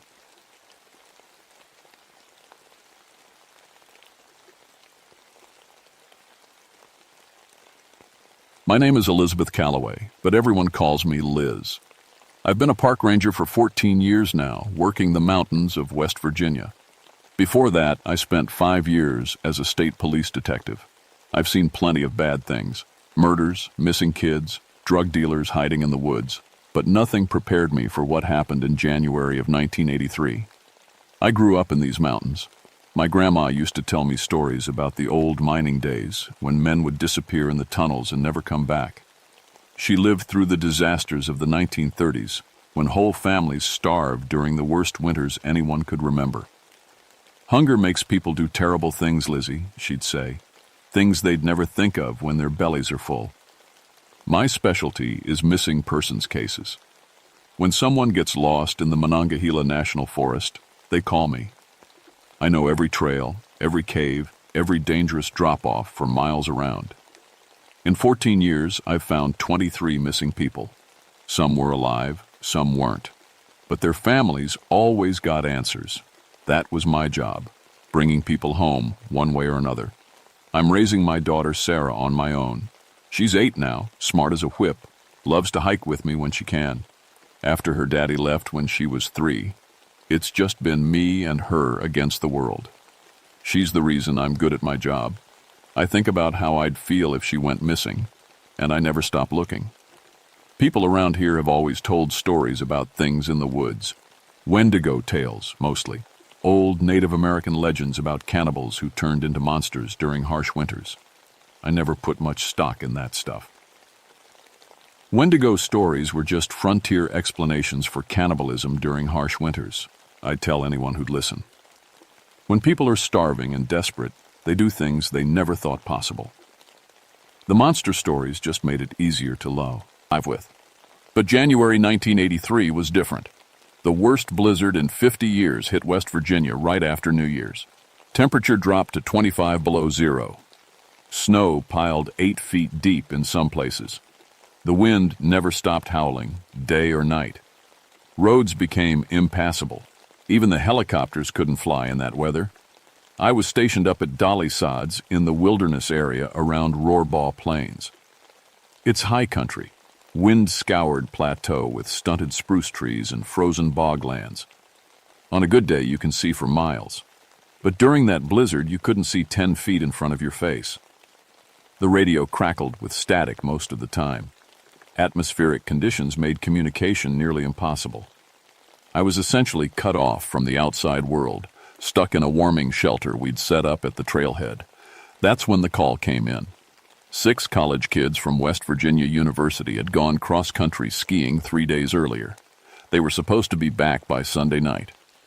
It was now Wednesday morning, and their emergency beacon had activated Monday evening, then went silent. Their parents were frantic. I knew those kids were in serious trouble. In weather like this, hypothermia could kill you in hours if you weren't prepared. And even experienced winter campers could get disoriented in a whiteout. I'd seen it before, people walking in circles until they collapsed from exhaustion. But something felt wrong from the start. The area where their beacon had activated was deep in the wilderness, miles from any trail. What were college kids doing way out there, and why had the beacon stopped transmitting so suddenly? I remember standing at my window that morning watching the snow blow sideways across the parking lot. The coffee in my cup had gone cold, but I didn't notice. All I could think about were 6 young people, maybe not much older than my Sarah wub, would be someday lost somewhere in that frozen wasteland. I had no idea what was waiting for me out there in the snow. I couldn't wait for backup. The storm was getting worse, and those kids had been missing too long already. I loaded my snowshoes, emergency gear, and survival supplies into my pack. The warming shelter would have to manage without me. The ski tracks were easy to follow at first, 6 sets side by side heading north toward the deep woods. These kids knew what they were doing. Their tracks were straight and confident. But after about 2 miles, something strange happened. The tracks started to split up. One set veered sharply to the left, heading toward a cliff face that dropped 200 feet. Another set went straight up a slope so steep I had to use my hands to climb it. The other 4 tracks scattered in different directions, as if the group had suddenly panicked and run. That didn't make sense. Experienced skiers don't split up in a blizzard. You stay together, no matter what. That's Survival 101. The wind was howling so loud I could barely hear myself think. My face mask kept freezing over, forcing me to stop every few minutes to scrape ice off the breathing holes. The cold was like nothing I'd ever felt. It went right through my winter gear and settled in my bones. After following the scattered tracks for an hour, I noticed something else that bothered me. There were no animal tracks anywhere. In 14 years of winter rescues, I'd always seen signs of wildlife, deer prints, rabbit tracks, even mice trails in the snow. But here, nothing. It was like every living creature had fled the area. My radio was picking up strange signals too. Instead of the usual emergency frequencies, I kept hearing old AM radio shows from the 1940s. Big band music, radio dramas, news reports about World War II. The static would clear for a few minutes, letting these ghostly voices through, then fade back to white noise. I found their camp just before noon, or what was left of it. The skis and poles were arranged in a perfect circle around a frozen campfire. Not dropped or scattered like you'd expect from people in a panic. Arranged, like someone had deliberately placed them there. But there were no footprints leading away from the circle. No human tracks at all. Inside the circle, the snow was stained dark red.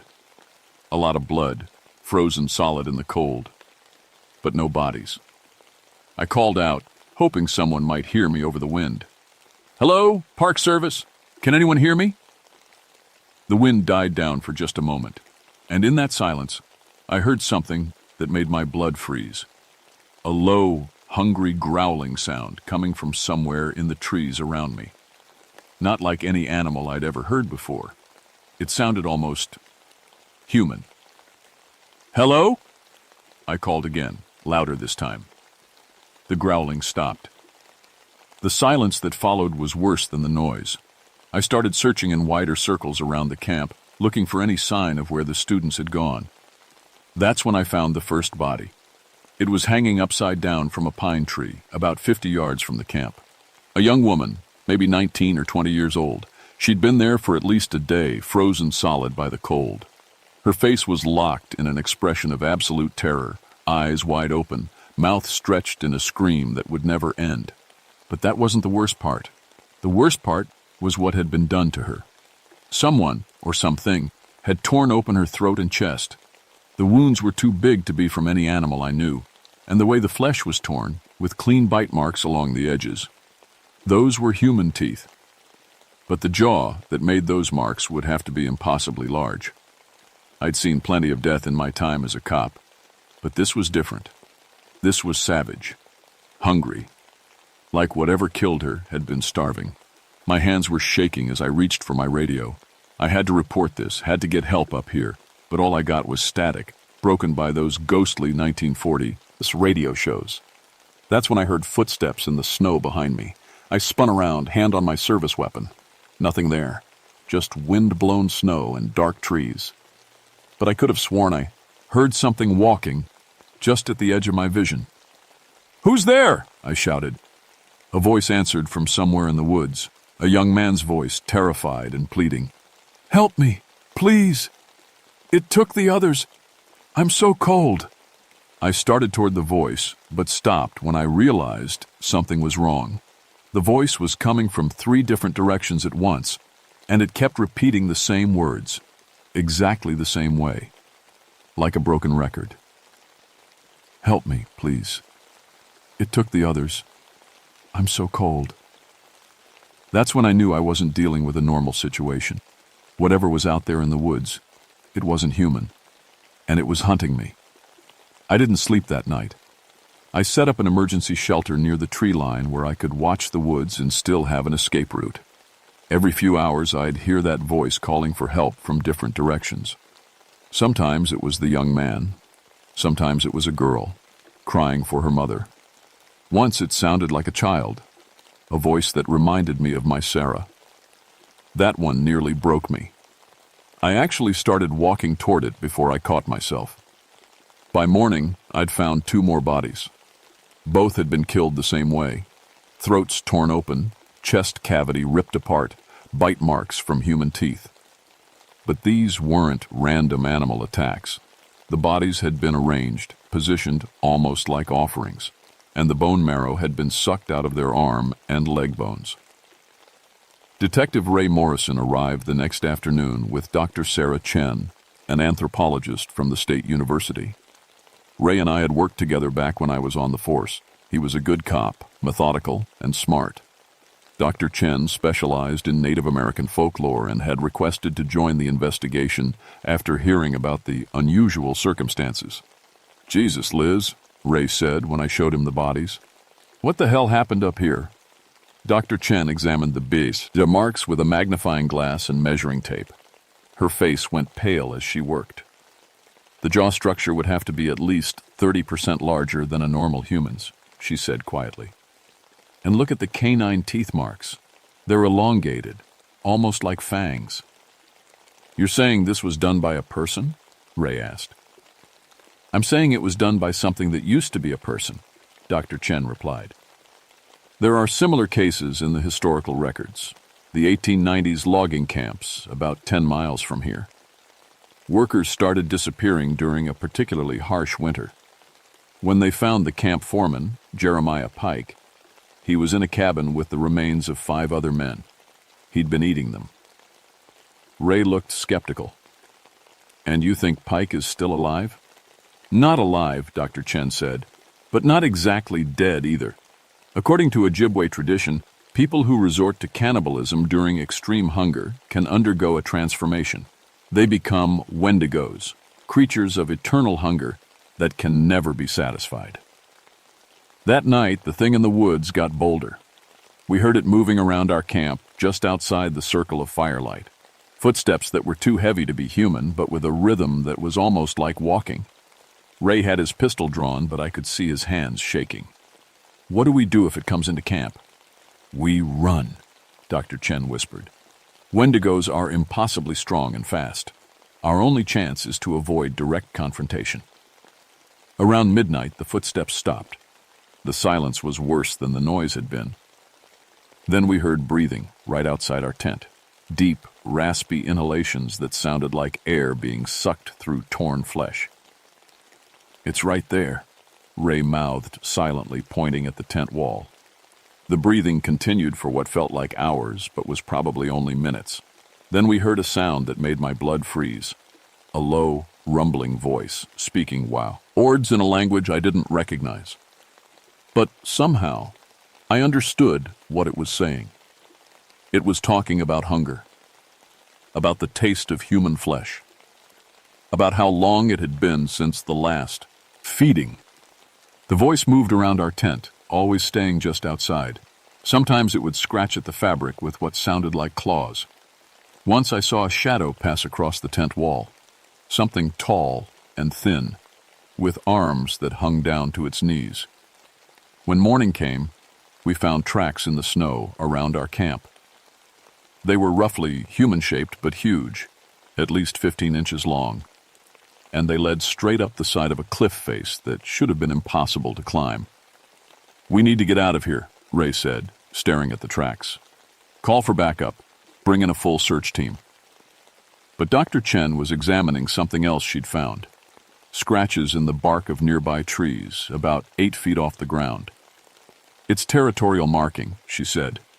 "The Wendigo is claiming this area as its hunting ground, and based on the height of these marks, we're dealing with something at least 12 feet tall." That afternoon, Ray went missing. We were following a new set of tracks when he said he needed to check something behind a cluster of boulders. When he didn't come back after 10 minutes, Dr. Chen and I went looking for him. We found his body hanging from a tree branch, 30 feet off the ground. His neck had been snapped like a twig, but the worst part was his face. It was locked in an expression of absolute terror, and his eyes seemed to be staring directly at us. That's when we saw it for the first time. The Wendigo stepped out from behind a massive pine tree, and I finally understood why the Native Americans had created legends about these creatures. It had once been human, you could tell from the basic shape, but it was wrong in every way possible. 12 feet tall, emaciated to the point where every rib showed through gray, leathery skin. Its arms were too long, hanging down past its knees, ending in hands with fingers like knife blades. And its eyes glowed with a pale, hungry light that seemed to look right through you. But the face was the worst part. It still looked partially human, but stretched and distorted. The mouth was too wide, filled with yellowed fangs, and when it smiled at us, I could see pieces of Ray still stuck between its teeth. "Run," Dr. Chen whispered. We ran. The Wendigo didn't chase us right away. It let us run, crashing through the snow and trees like panicked animals. It was playing with us, the way a cat plays with a mouse before killing it. Dr. Chen and I made it back to our abandoned camp as the sun was setting. We were exhausted, hypothermic, and running low on supplies. But more importantly, we were trapped. The Wendigo had been hurting us, using our own fear to drive us exactly where it wanted us to go. "There's an old logging cabin about a mile north," Dr. Chen said, checking her map with a shaking flashlight. "If we can make it there, we might be able to defend ourselves." "Defend ourselves with what?" I asked. "You saw how big that thing is, how fast it moves." "Fire," she said. "Wendigos fear intense heat and light. It's one of the few things that can drive them back." We gathered what supplies we could carry and headed for the cabin. The Wendigo followed us, staying just out of sight but making sure we knew it was there. Branches would crack in the darkness behind us. We'd hear that terrible breathing, getting closer and closer. The cabin was in worse shape than we'd hoped.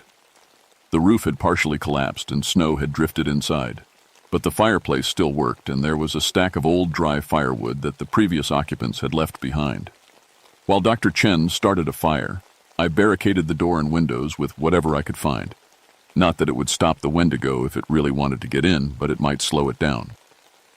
"Tell me about Jeremiah Pike," I said as we huddled near the fire. "He was the foreman at a logging camp in 1892, Dr. Chen said. The winter was brutal. Supplies couldn't get through and the men were starving. Pike was supposed to lead them out, but instead he convinced them to wait for rescue. When food ran out, he suggested they draw lots to see who would provide for the others. Cannibalism. It started with men who had already died from cold and hunger, but Pike developed a taste for it. He began killing the other loggers, one by one. When the spring thaw came, the rescue party found him alone in his cabin, surrounded by bones and partially eaten corpses. But Pike had changed. The hunger had transformed him into something that was no longer human. And he's been out there all this time? Wendigos don't age like humans do. They go into a kind of hibernation during warmer months when prey is scarce. But during harsh winters, when people are vulnerable and isolated, they wake up. And they hunt. That's when the Wendigo started talking to us. Its voice came from right outside the cabin walls, speaking in perfect English. "Elizabeth," it said, and hearing my name in that terrible voice made my skin crawl. "I know you're in there. I can smell your fear." I grabbed my flare gun, the only weapon I had left that might actually do some damage. "I've been watching you for days," the Wendigo continued. "You remind me of someone I knew long ago, strong, determined. But everyone breaks eventually when they get hungry enough. The voice moved around the cabin, sometimes coming from the door, sometimes from the windows. "I can make this easy for you, Elizabeth. Feed me the woman, and I'll let you walk away. You can go home to your daughter. Isn't that what you want?" At the mention of Sarah, something snapped inside me. This thing had been watching me, learning about me. It knew about my daughter. "Go to hell!" I shouted. The Wendigo laughed, and the sound was like breaking glass. "I've already been there, Elizabeth. Hell is hunger that can never be satisfied. Hell is eating human flesh and want it. More. I've been in hell for 90 years. The attacks on the cabin began shortly after that. The Wendigo would charge the walls, testing our defenses. Each impact shook the entire structure. I could hear wood splintering, nails pulling loose. Between attacks, it would call to us in the voices of its victims. The college students, Ray Morrison, even my grandmother's voice, telling me to give up and let the hunger in. "Don't listen," Dr. Chen warned. "It's trying to break down your psychological defenses. Wendigos feed on despair as much as flesh." But the worst moment came when the Wendigo spoke in Sarah's voice. "Mommy, where are you? I'm so cold and scared. Please come help me." I actually reached for the door before Dr. Chen grabbed my arm. "It's not her," she said firmly. "Your daughter is safe at home. The Wendigo is lying." But hearing Sarah's voice, so perfect and frightened, nearly destroyed me. I started to understand how the Wendigo had survived so long. It didn't just kill people, it used their love and fear against them. The final assault came just after midnight. The Wendigo smashed through the barricaded door like it was made of paper. I got one shot off with the flare gun, hitting its center mass. The creature screamed and stumbled backward, its chest smoking from the burning phosphorus. But it didn't stop. It kept coming, reaching for me with those impossibly long arms. That's when I remembered something my grandmother used to say. When you can't fight the monster, become one yourself. I pulled out my emergency flares, the kind used for avalanche rescue. Military grade, hot enough to melt steel. I pulled the pins on all 6 at once and threw them directly at the Wendigo. The cabin filled with brilliant white light and choking smoke. The Wendigo's screams were inhuman, a sound like metal tearing. It stumbled backward, clawing at its eyes, till Hen crashed through the cabin wall and disappeared into the night. But I knew it would be back, and next time, I might not be so lucky. Dr. Chen and I didn't wait around to see if the Wendigo would recover from the flare attack. We hiked through the night, following an old logging road that eventually connected with the main Forest Service trail. By morning, we could see the ranger station in the distance. The official report listed the incident as an animal attack, probably a bear that had been disturbed during hibernation. Ray Morrison's death was classified as an accidental fall during the rescue operation. The missing college students were presumed dead from exposure, their bodies likely consumed by scavengers. Dr. Chen tried to include her Wendigo theory in the report, but her superiors at the university convinced her to focus on the scientific facts. The Native American folklore angle was interesting for academic purposes, they said, but not appropriate for an official investigation. I knew better than to argue with the bureaucrats. Some truths are too dangerous to put in writing. The Forest Service established a permanent winter closure for the Dolly Sods Wilderness area. Officially, it was due to extreme avalanche danger caused by climate change. Unofficially, they didn't want any more people going missing during harsh winters. But I knew the Wendigo was still out there. Every winter, when the snow got deep and the temperatures dropped below zero, the missing persons reports would start coming in. Hunters who never came home, hikers who disappeared without a trace, cross-country skiers whose emergency beacons would activate briefly, then go silent. I always volunteered for those cases. Not because I wanted to face the Wendigo again, but because I was the only one who knew what to look for. The arranged ski poles, the missing animal tracks, the voices calling for help from multiple directions. Most winters I'd find evidence of its presence. Scratch marks on trees, tracks that led up impossible slopes, campsites with blood-stained snow ranged in ritual circles. But I never saw the creature itself again. I think it learned to avoid me after our encounter in the cabin. Dr. Chen moved to Arizona after the investigation. She said she needed to get somewhere warm, where winter couldn't follow her. We exchanged letters for a few years, sharing research about similar creatures in other mountain ranges. Apparently, Wendigos weren't unique to Appalachia. Every culture that experienced harsh winters had stories about people who became monsters from hunger. As for me, I never left the mountains. Someone had to keep watch to make sure the Wendigo didn't spread beyond its territory. I developed an early warning system, a network of local hunters and forest workers who knew to report unusual animal behavior or missing wildlife.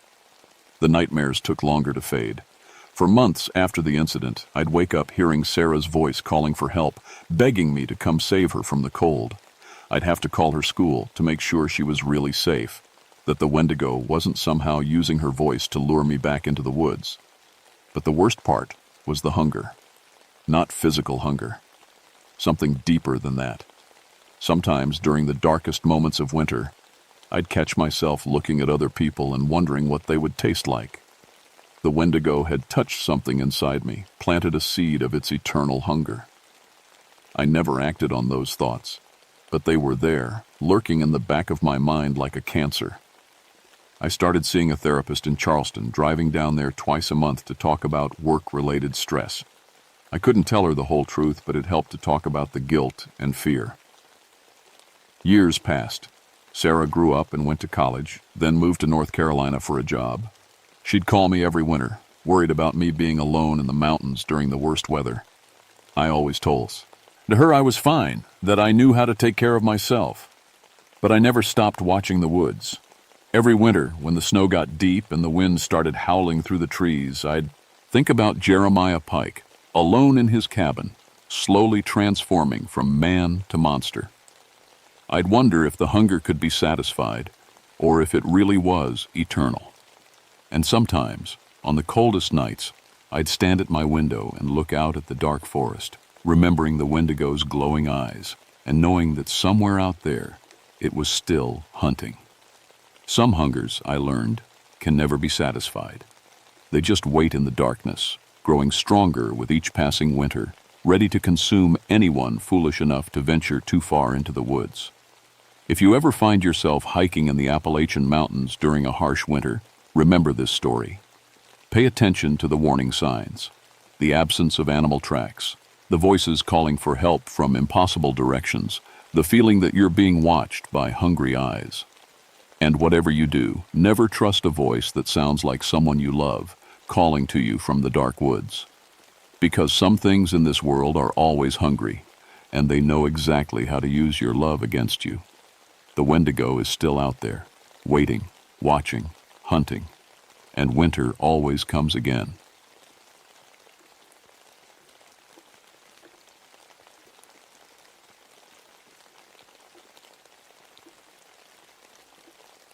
My name is Dave Carpenter, and I've been a park ranger for 9 years now. When people ask me what I do, I tell them I teach kids how to survive in the wild. I show them how to make fires without matches, how to find clean water, and how to sleep under the stars without being scared. I grew up in foster homes, moving from house to house until I was 18. The only place that ever felt like home was in the woods with my scout troop. That's where I learned that nature could be your friend if you knew how to listen to it. Now I work at Cranberry Wilderness in West Virginia, helping troubled kids find the same peace I found. The wilderness is a special place. No roads, no cars, no cell phone towers. Just you, the trees, and whatever lives out there with you. I love it because it's real. When a kid who's been in trouble all his life can make a fire and cook his own food, something changes in his eyes. He realizes he's stronger than he thought. August 1995 was the driest summer I'd ever seen. The streams were barely trickling, and even the old beaver ponds were turning to mud. Animals were acting strange, coming out during the day when they should have been sleeping. Bears were wandering closer to our campsites, looking for water. I was getting ready for another group of kids from a youth program in Charleston. 12 boys, ages 14 to 17, all of them in trouble with the law. Their counselors thought a week in the wilderness might help them more than another month in juvenile detention. Just camp stories to keep kids from wandering off at night. I told my supervisor when she mentioned the old legends about something that crawled through these woods. Every wilderness area has its ghost stories. Bigfoot, strange lights, monsters in the lakes.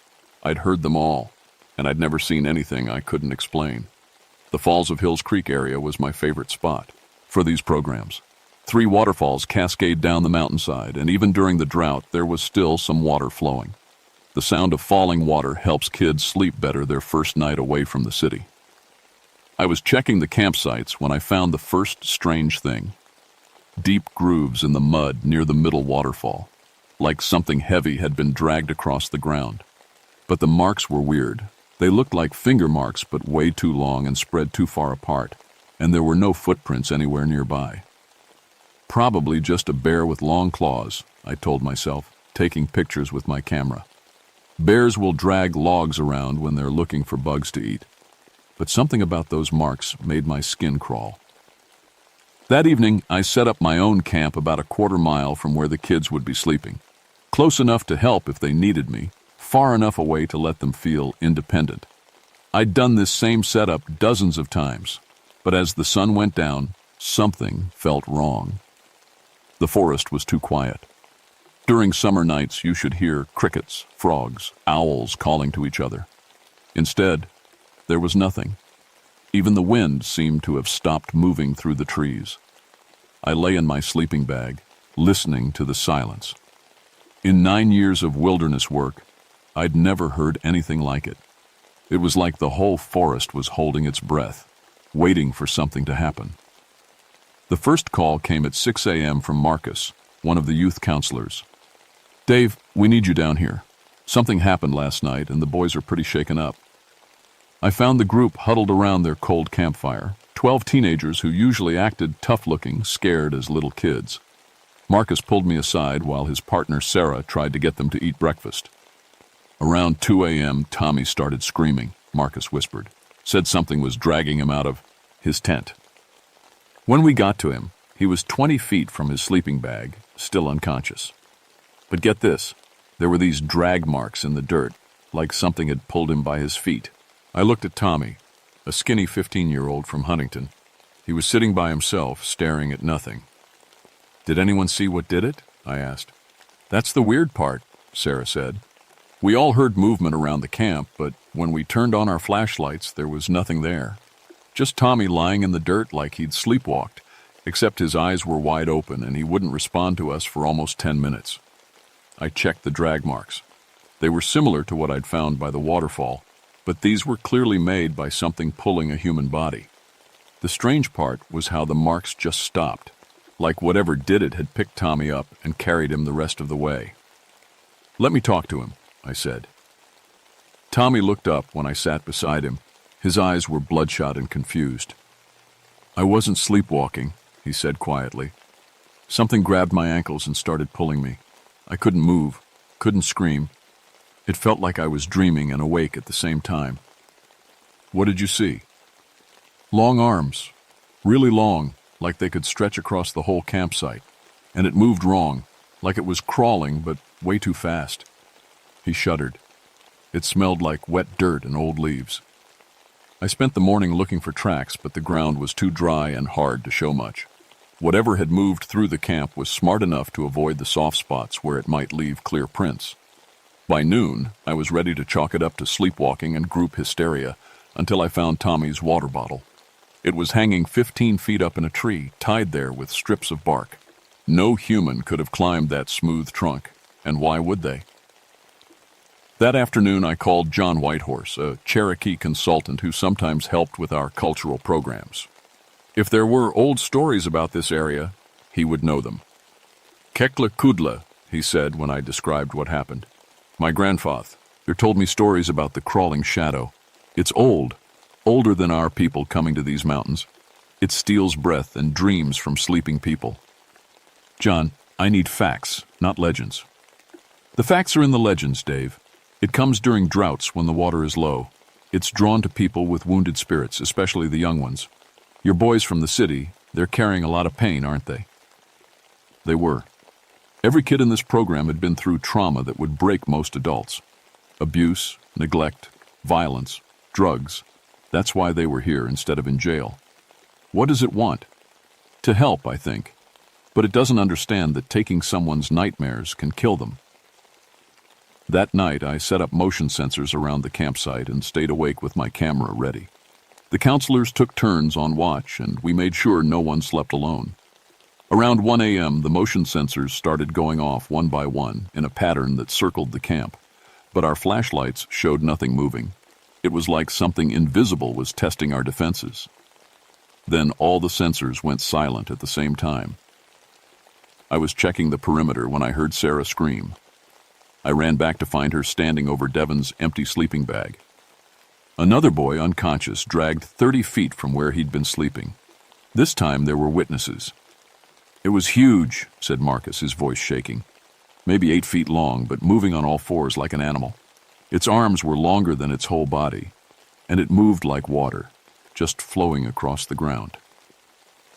When Devon woke up, he couldn't remember anything after falling asleep. But he kept saying the same thing Tommy had. I couldn't move, but I wasn't really asleep. I made the decision to move the group to a different campsite, closer to the main trail where we could get help faster. But as we packed up our gear, I realized we were being watched. There, about 50 yards away in the shadow of the trees, something was crouched low to the ground. It looked almost human, but the proportions were all wrong. The arms were too long, the torso too narrow, and it was perfectly still in a way that made my skin crawl. I blinked, and it was gone. We set up the new camp near Dogway Fork, where 3 trails meet, and we could get to the parking area in an hour if we needed to. But I knew it wouldn't matter. Whatever was hunting us could move through any terrain faster than we could run. That day, I called my supervisor and asked for backup. Dr. Angela Chen, an anthropologist from West Virginia University who studied Appalachian folklore, and Dr. Michael Torres, a sleep specialist who worked with trauma victims. If this was some kind of mass hysteria, they'd figure it out. If it was something else, I'd need all the help I could get. They arrived that evening with monitoring equipment and cameras that could see in complete darkness. Dr. Chen was excited about the possibility of documenting an unknown cultural phenomenon. Dr. Torres was convinced we were dealing with a rare form of group sleep disorder triggered by the isolation and stress. I wasn't convinced of anything anymore. The boys were getting worse. During the day, they seemed normal, learning wilderness skills and even laughing sometimes. But as soon as the sun started going down, they'd all huddle together, scared to close their eyes. "It's in our dreams," Tommy told me. "Even when we're awake, we can see it moving around the edges, waiting for us to fall asleep." Dr. Torres hooked up his monitoring equipment to measure brain waves while the boys slept. What he found didn't make any sense. "Their brain patterns show they're in deep sleep, but their eyes are tracking movement," he said, staring at his computer screen. "It's like they're awake and asleep at the same time, watching something we can't see." On the third night, it took Marcus. I was reviewing the footage from Dr. Chen's infrared cameras when we heard the scream. We ran to the CA, couldn't move, couldn't scream, but I wasn't unconscious. I could see through the tent fabric as the creature lifted me effortlessly and carried me deeper into the woods. Its arms moved like liquid, stretching and contracting as it navigated through the trees. It brought me to a cave behind the main waterfall, where the walls were covered in those ancient petroglyphs. And there, in the dim light filtering through the water, I finally saw it clearly. The nightcrawler was beautiful in a terrible way. Its skin was pale and smooth like riverstone, its limbs graceful despite their impossible length. Its eyes were large and dark, and when it looked at me, I could feel it reading my thoughts, my memories, my deepest fears. Then it showed me what it had been trying to do. In the cave behind the waterfall, surrounded by 1,000-year-old drawings of the same creature that held me, I experienced something I'll never be able to fully explain. The nightcrawler didn't just communicate with me. It shared its memories, its purpose, its ancient loneliness. I saw the first humans who had encountered it, indigenous people who understood what it was trying to do. They had worked together, the creature carefully taking small pieces of trauma and pain, helping their children heal from the wounds that life in a harsh world inevitably caused. But then the people had left, and new ones came who didn't understand. They saw only a monster, something to be feared and driven away. The creature had retreated deeper into the wilderness, emerging only when it sensed children in terrible pain, trying to help the only way it knew how. "You're killing them," I managed to say, though I'm not sure if I spoke out loud or just thought it. The creature's response flooded through my mind like water. It showed me Marcus, Tommy, Devon, all the boys it had touched. Their nightmares were indeed fading, their trauma healing. But the process was too intense, too fast. Like trying to drain an infected wound all at once instead of letting it heal slowly. Then it showed me something else. My own memories. Growing up in foster care, never knowing if the adults around me would hurt or help me. The loneliness, the fear, the certainty that I was worthless and unwanted. I felt those memories being gently lifted away, not erased, but made softer, less sharp. The creature was trying to heal me too, but with a delicate touch that didn't overwhelm my mind. That's when I understood. It had been learning from its mistakes with the boys. It could control the process, but it needed guidance from someone who understood both trauma and healing. "I can teach you," I said. "I work with kids like this every day. There are ways to help that don't hurt." What happened next was like nothing I could have imagined. The creature opened its mind completely to me, sharing not just its memories, but its essence. I felt its genuine desire to help, its confusion at why its efforts caused fear instead of gratitude, its deep sadness at being alone for so many centuries. But I also felt its incredible power. This being could enter the dream space where trauma lives, could literally absorb and process psychological wounds. It was like having a supernatural therapist, if only it could learn to work with human limitations. For what felt like hours, I shared everything I knew about trauma therapy, about building trust with damaged children, about healing at a pace the mind could handle. The creature absorbed it all, its understanding growing with each concept I showed it. Then Dr. Chen's scream echoed through the cave. The creature had left the monitoring equipment running, and through its extended senses, it could see what was happening back at the camp. Dr. Torres had been trying to document the brainwave path, to turns during one of the creature's visits, but something had gone wrong. We rushed back to find Dr. Torres on the ground, his body rigid, his eyes rolled back in his head. The monitoring equipment showed brain activity that looked like a continuous seizure. "It tried to show him everything at once," Dr. Chen said, tears streaming down her face. "All the memories, all the trauma it's absorbed over the centuries. His mind couldn't handle it." Dr. Torres died that night, his brain simply overwhelmed by the flood of traumatic memories from hundreds of victims over thousands of years. I realized then how dangerous this creature truly was, even when it was trying to help. Its power was too vast for most human minds to safely interface with. "You have to be more careful," I told it as we stood over Dr. Torres's body.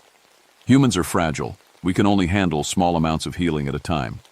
The creature's response was a wave of grief and guilt that nearly knocked me unconscious. It hadn't meant to kill Dr. Torres. It had been excited to finally communicate with someone who might understand its scientific nature, and it had shared too much, too quickly. But there was something else in its emotion.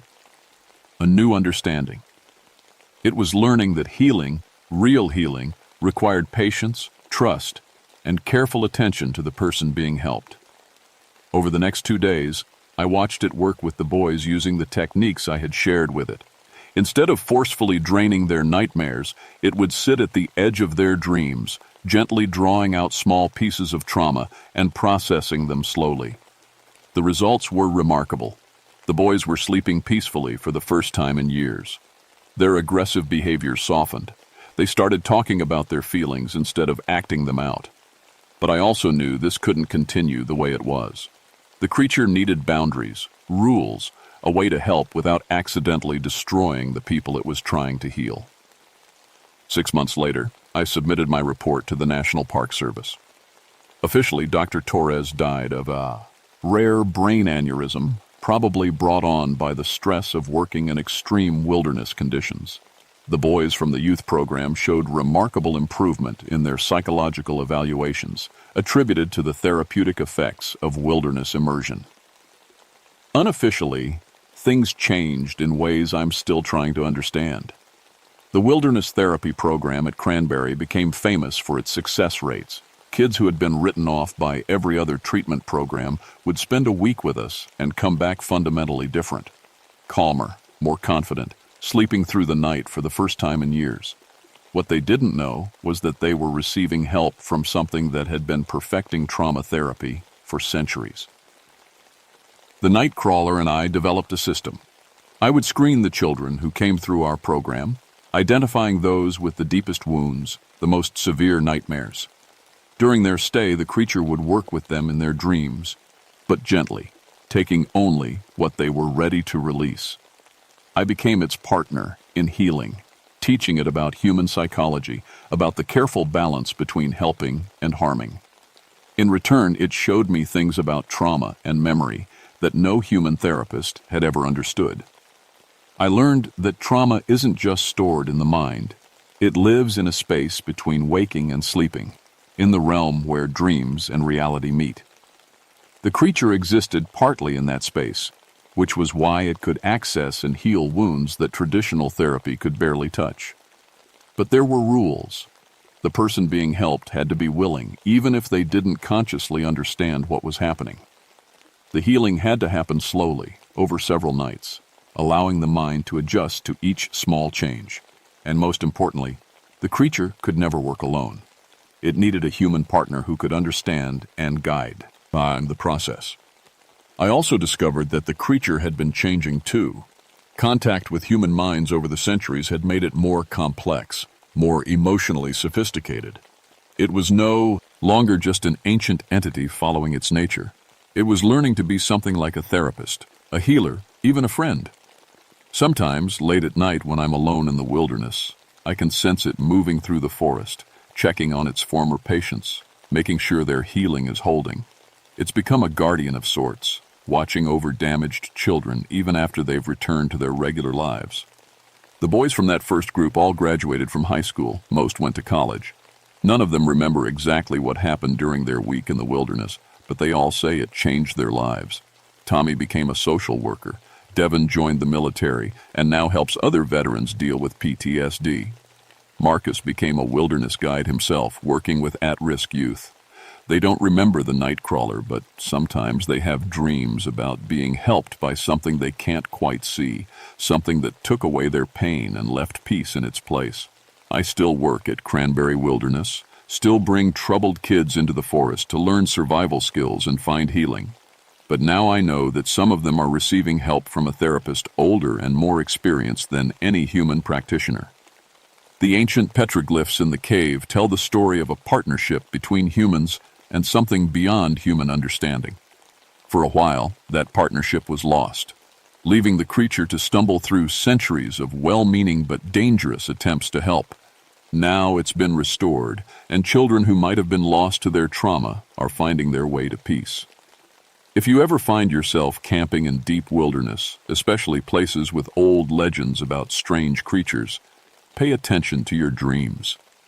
If you wake up feeling strangely rested, like invisible weight has been lifted from your shoulders, you might have been visited by something trying to help.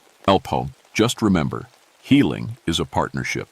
Even supernatural therapists work better when they have a human colleague to guide them. And if you're ever planning a wilderness therapy program, maybe give me a call. I've learned a few things about helping damaged kids find peace in the forest. Some of those things aren't in any textbook, but they work better than anything modern psychology has figured out. The nightcrawler is still out there, still helping, still learning, and I'm still teaching it how to heal without harm, how to touch broken minds with the gentleness they need to become whole again. It's the strangest therapeutic partnership in history, but it might also be the most effective.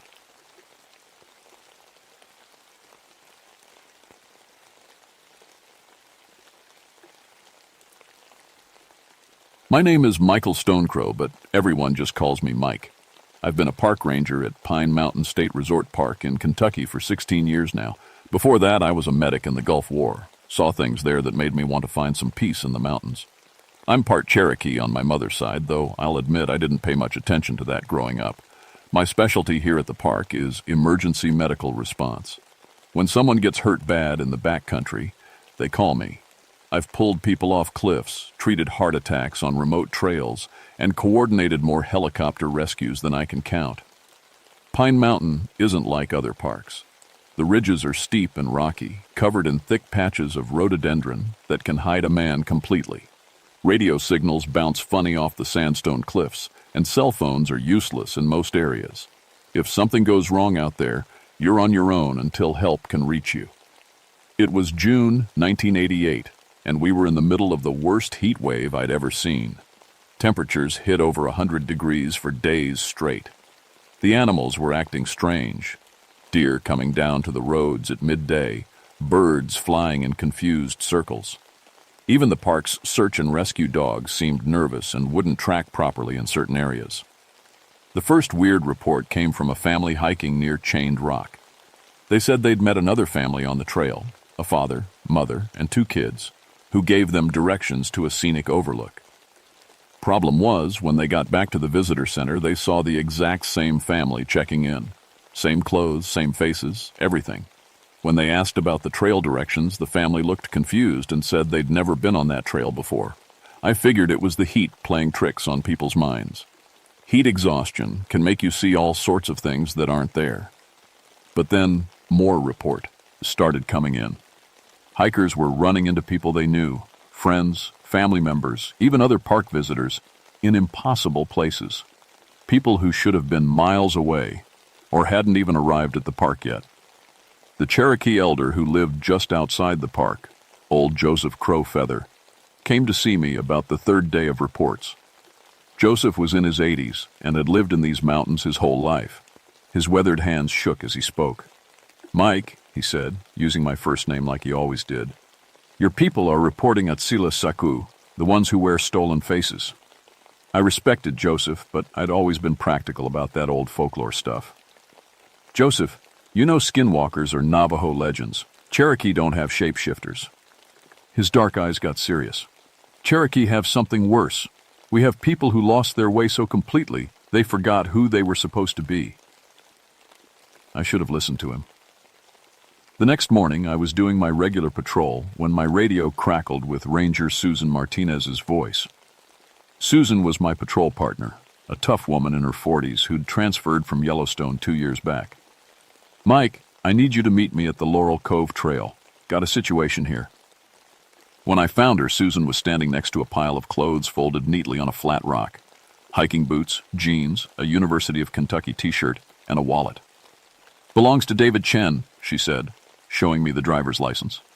"Family reported him missing this morning. But here's the thing. I just saw David Chen not 20 minutes ago, hiking with his wife back toward the main lodge. He was wearing these exact clothes." I picked up the shirt. It was still warm, like someone had just taken it off. "You sure it was him?" "Positive. I talked to him about trail conditions. Same voice, same face. Even had that little scar on his chin from when he fell off his beat." "Ike is a kid. How do you know about his scar?" Susan looked uncomfortable.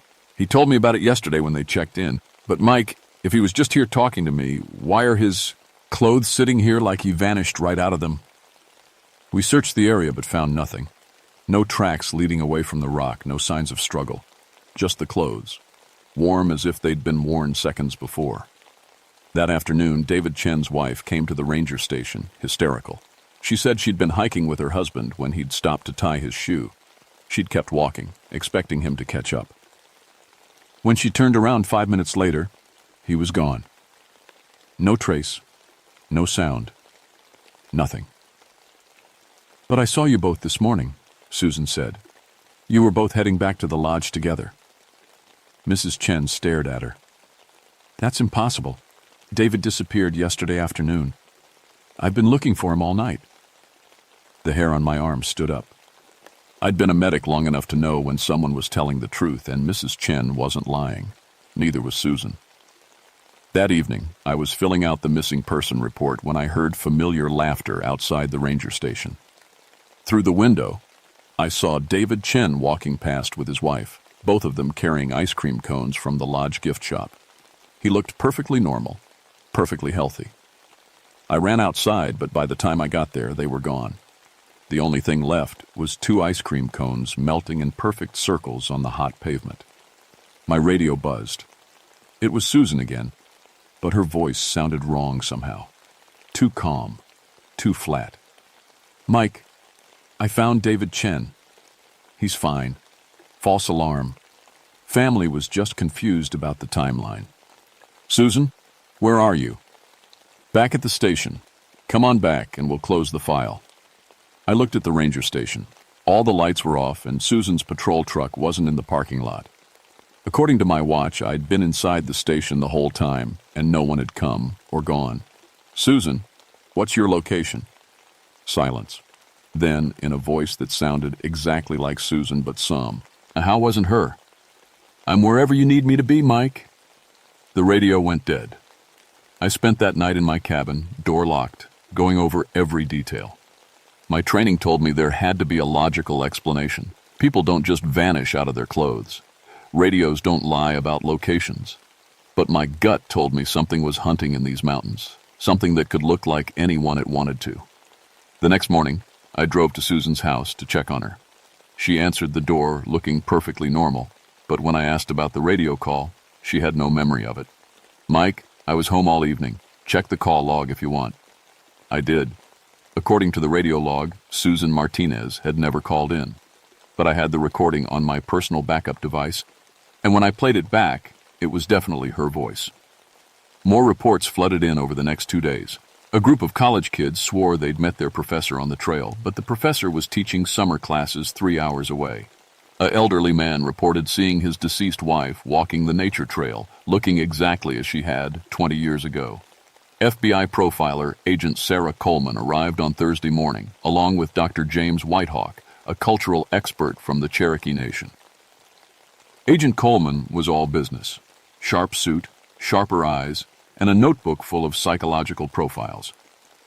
"We're dealing with either mass hysteria or an elaborate hoax," she said during our first meeting. "People don't just copy other people perfectly." Dr. Whitehawk was quieter, more thoughtful. He spent the first day interviewing Joseph Crow Feather and other Cherokee elders in the area. When he came back, his face was grim. "Agent Coleman, this isn't hysteria. The Cherokee have stories about this phenomenon going back generations. Spirits of those who died traumatic deaths, trying to live the lives they never got to finish." Dr. W's. "Whitehawk, with respect, we need evidence, not folklore." That's when I saw him. My father. He was standing by the trail marker near Chained Rock, wearing his old Army uniform, looking exactly as he had the day he left for Vietnam in 1969, the day he never came home from. "Hello, son," he said when I approached. His voice was perfect, down to the slight accent from growing up in eastern Kentucky. "I've been waiting for you." My knees almost gave out. "Dad? I know you've got questions, Mike, about what happened over there, about why I never made it home. Walk with me." Every rational part of my brain screamed that this was impossible. My father had been dead for 19 years, but he looked so real, so solid, even smelled like Old Spice aftershave, just like I remembered. We walked for maybe 10 minutes, him telling me stories I'd never heard about his childhood, about meeting my mother, about how proud he was of what I'd become. Stories that felt true, that felt like things only my father would know. Then he said something that stopped me cold. "You know, Mike, I never really liked that Cherokee stuff your mother was always talking about. All that spiritual nonsense just gets in the way of living a real life." My father had been the one who encouraged me to learn about my Cherokee heritage. He'd taken me to powwows, taught me to respect the old ways. He would never have said those words. I looked at him more carefully. The uniform was perfect, but it was too clean. No wear marks, no fading. His face was right, but his eyes were empty, like looking at a photograph instead of a person. "You're not my father." The thing wearing my father's face smiled, and for just a second, I saw something else underneath. Something hungry and lost and desperate. "I could be," it said. I could be your father, your mother, your best friend. Anyone you want me to be. Anyone you need. I ran. When I got back to the ranger station, Agent Coleman was waiting with Dr. Whitehawk and Susan. But as soon as I saw Susan, I knew something was wrong. She was standing too straight, too still. When she looked at me, she didn't blink. Mike, she said in Susan's voice, we need to talk about what you saw out there. What's my middle name, Susan? She paused, just a fraction too long. Michael. That's my first name. What's my middle name? The thing wearing Susan's face tilted its head slightly. Does it matter? Names are just sounds. I'm still Susan. Agent Coleman drew her weapon. Step away from him. Agent Coleman, Dr. Whitehawk said softly. That's not Susan Martinez. The fake Susan turned to look at Dr. Whitehawk, and I saw her face change. Not dramatically, just little shifts. The nose became slightly different, the eyes a shade darker. She was becoming someone else. Dr. Whitehawk, she said, now in a voice I didn't recognize. You understand, don't you? We just want to live. We just want to feel what it's like to be alive. I understand, he said gently. But not like this. Not by stealing. The thing that had been Susan let out a sound that was part sob, part scream. Then it was gone, leaving behind an empty set of ranger clothes and the smell of pine smoke. My radio crackled. Susan's real voice came through, frightened and confused. Mike, where am I? I was in my house and now I'm naked in the woods near Devil's Canyon. What's happening to me? We found the real Susan 3 miles from the ranger station, wrapped in an emergency blanket and shaking from shock. She had no memory of the past 3 days. Dr. Whitehawk examined her and said she was suffering from what the Cherokee called spirit drain. Something had been slowly stealing pieces of her life force. They're not just copying people, Dr. Whitehawk explained as we set up camp that night. They're actually taking over, bit by bit. The longer they wear someone's face, the more they absorb that person's essence. Eventually, the original person fades away completely. Agent Coleman was scanning the tree line with night vision goggles. So we're dealing with some kind of psychic vampires? Worse. We're dealing with the spirits of Cherokee who died during the forced removal in the 1830s. They were torn from their homes, their families, their entire way of life. Many died on the march west, but some spirits got trapped here, in the place they were stolen from. Joseph Crow Feather had joined us, despite being over 80 years old. They died incomplete, he said. Never got to live the lives they were meant to have. Never got to see their children grow up. Never got to grow old with their loved ones. So they try to steal those experiences from others. But why now? I asked. Why after all these years? The heat wave, Dr. Whitehawk said. It stirred up the spiritual energy in these mountains, made the barrier between the living and the dead thinner. That's when I saw myself. He was standing at the edge of our campfire light, wearing my exact uniform, my face, even the small scar on my hand from a childhood accident. But his eyes held something mine never had, a deep, endless sadness. Hello, Mike, he said in my voice. I've been wearing you for a while now, learning how to be you. Agent Coleman raised her weapon, but the other me just smiled sadly. You can't shoot me without shooting him. We're connected now. I've been taking little pieces of Mike's life every day, his memories, his feelings, his connections to other people. Soon there won't be enough of the original left to matter. I could feel it now, like something cold spreading through my chest. Memories that felt fuzzy around the edges, emotions that seemed muted. I was fading, and this thing was filling up with everything that made me who I was. Why me? I asked. Because you're strong. Because you help people. Because you have something we never got to have, a purpose, a life that matters. The other me stepped closer. I died when I was 16, Mike. Died cold and hungry and scared on a trail leading away from everything I loved.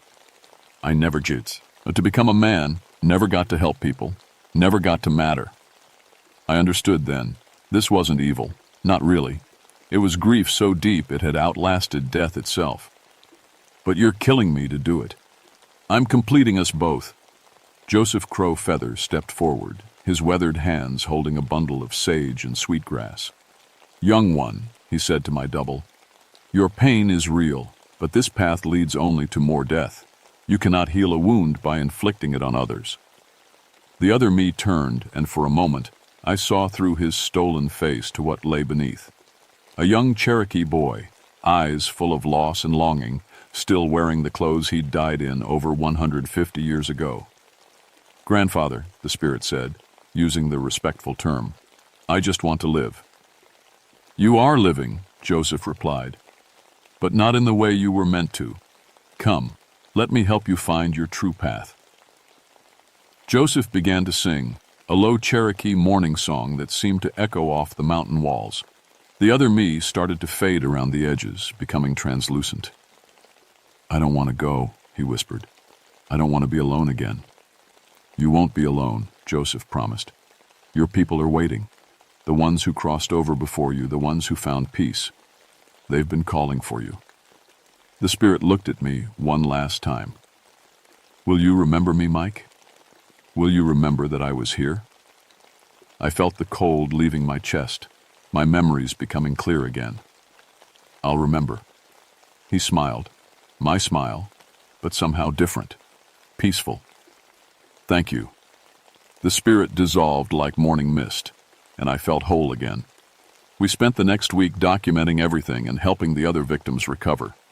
Agent Coleman's official report classified the incident as mass hysteria brought on by environmental stressors. But I know she believed what really happened. Dr. Whitehawk worked with Joseph Crow Feather to perform proper mourning ceremonies for the trapped spirits. They found 17 locations where Cherokee had died during the forced removal, all within the park boundaries, all unmarked, all forgotten. Until now. Susan recovered fully, though she still gets nervous when she sees her own reflection sometimes. The Chen family was found safe. David had been wandering the mountains in a daze for days, with no memory of where he'd been. I requested a meeting with the park superintendent and the Cherokee Nation leadership. Within 6 months, we had established a Cherokee memorial garden at the park, with a plaque listing the names of those who died during the removal.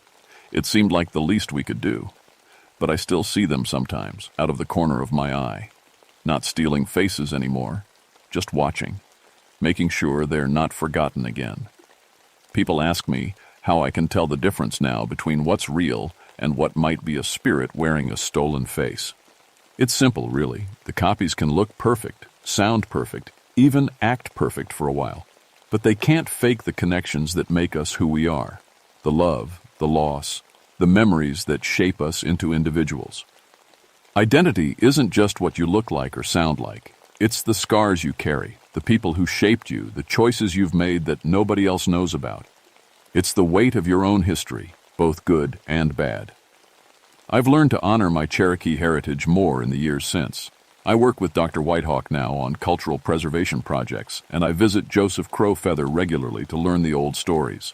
Because the dead deserve to be remembered properly, not to have to steal life from the living, just to feel like they mattered.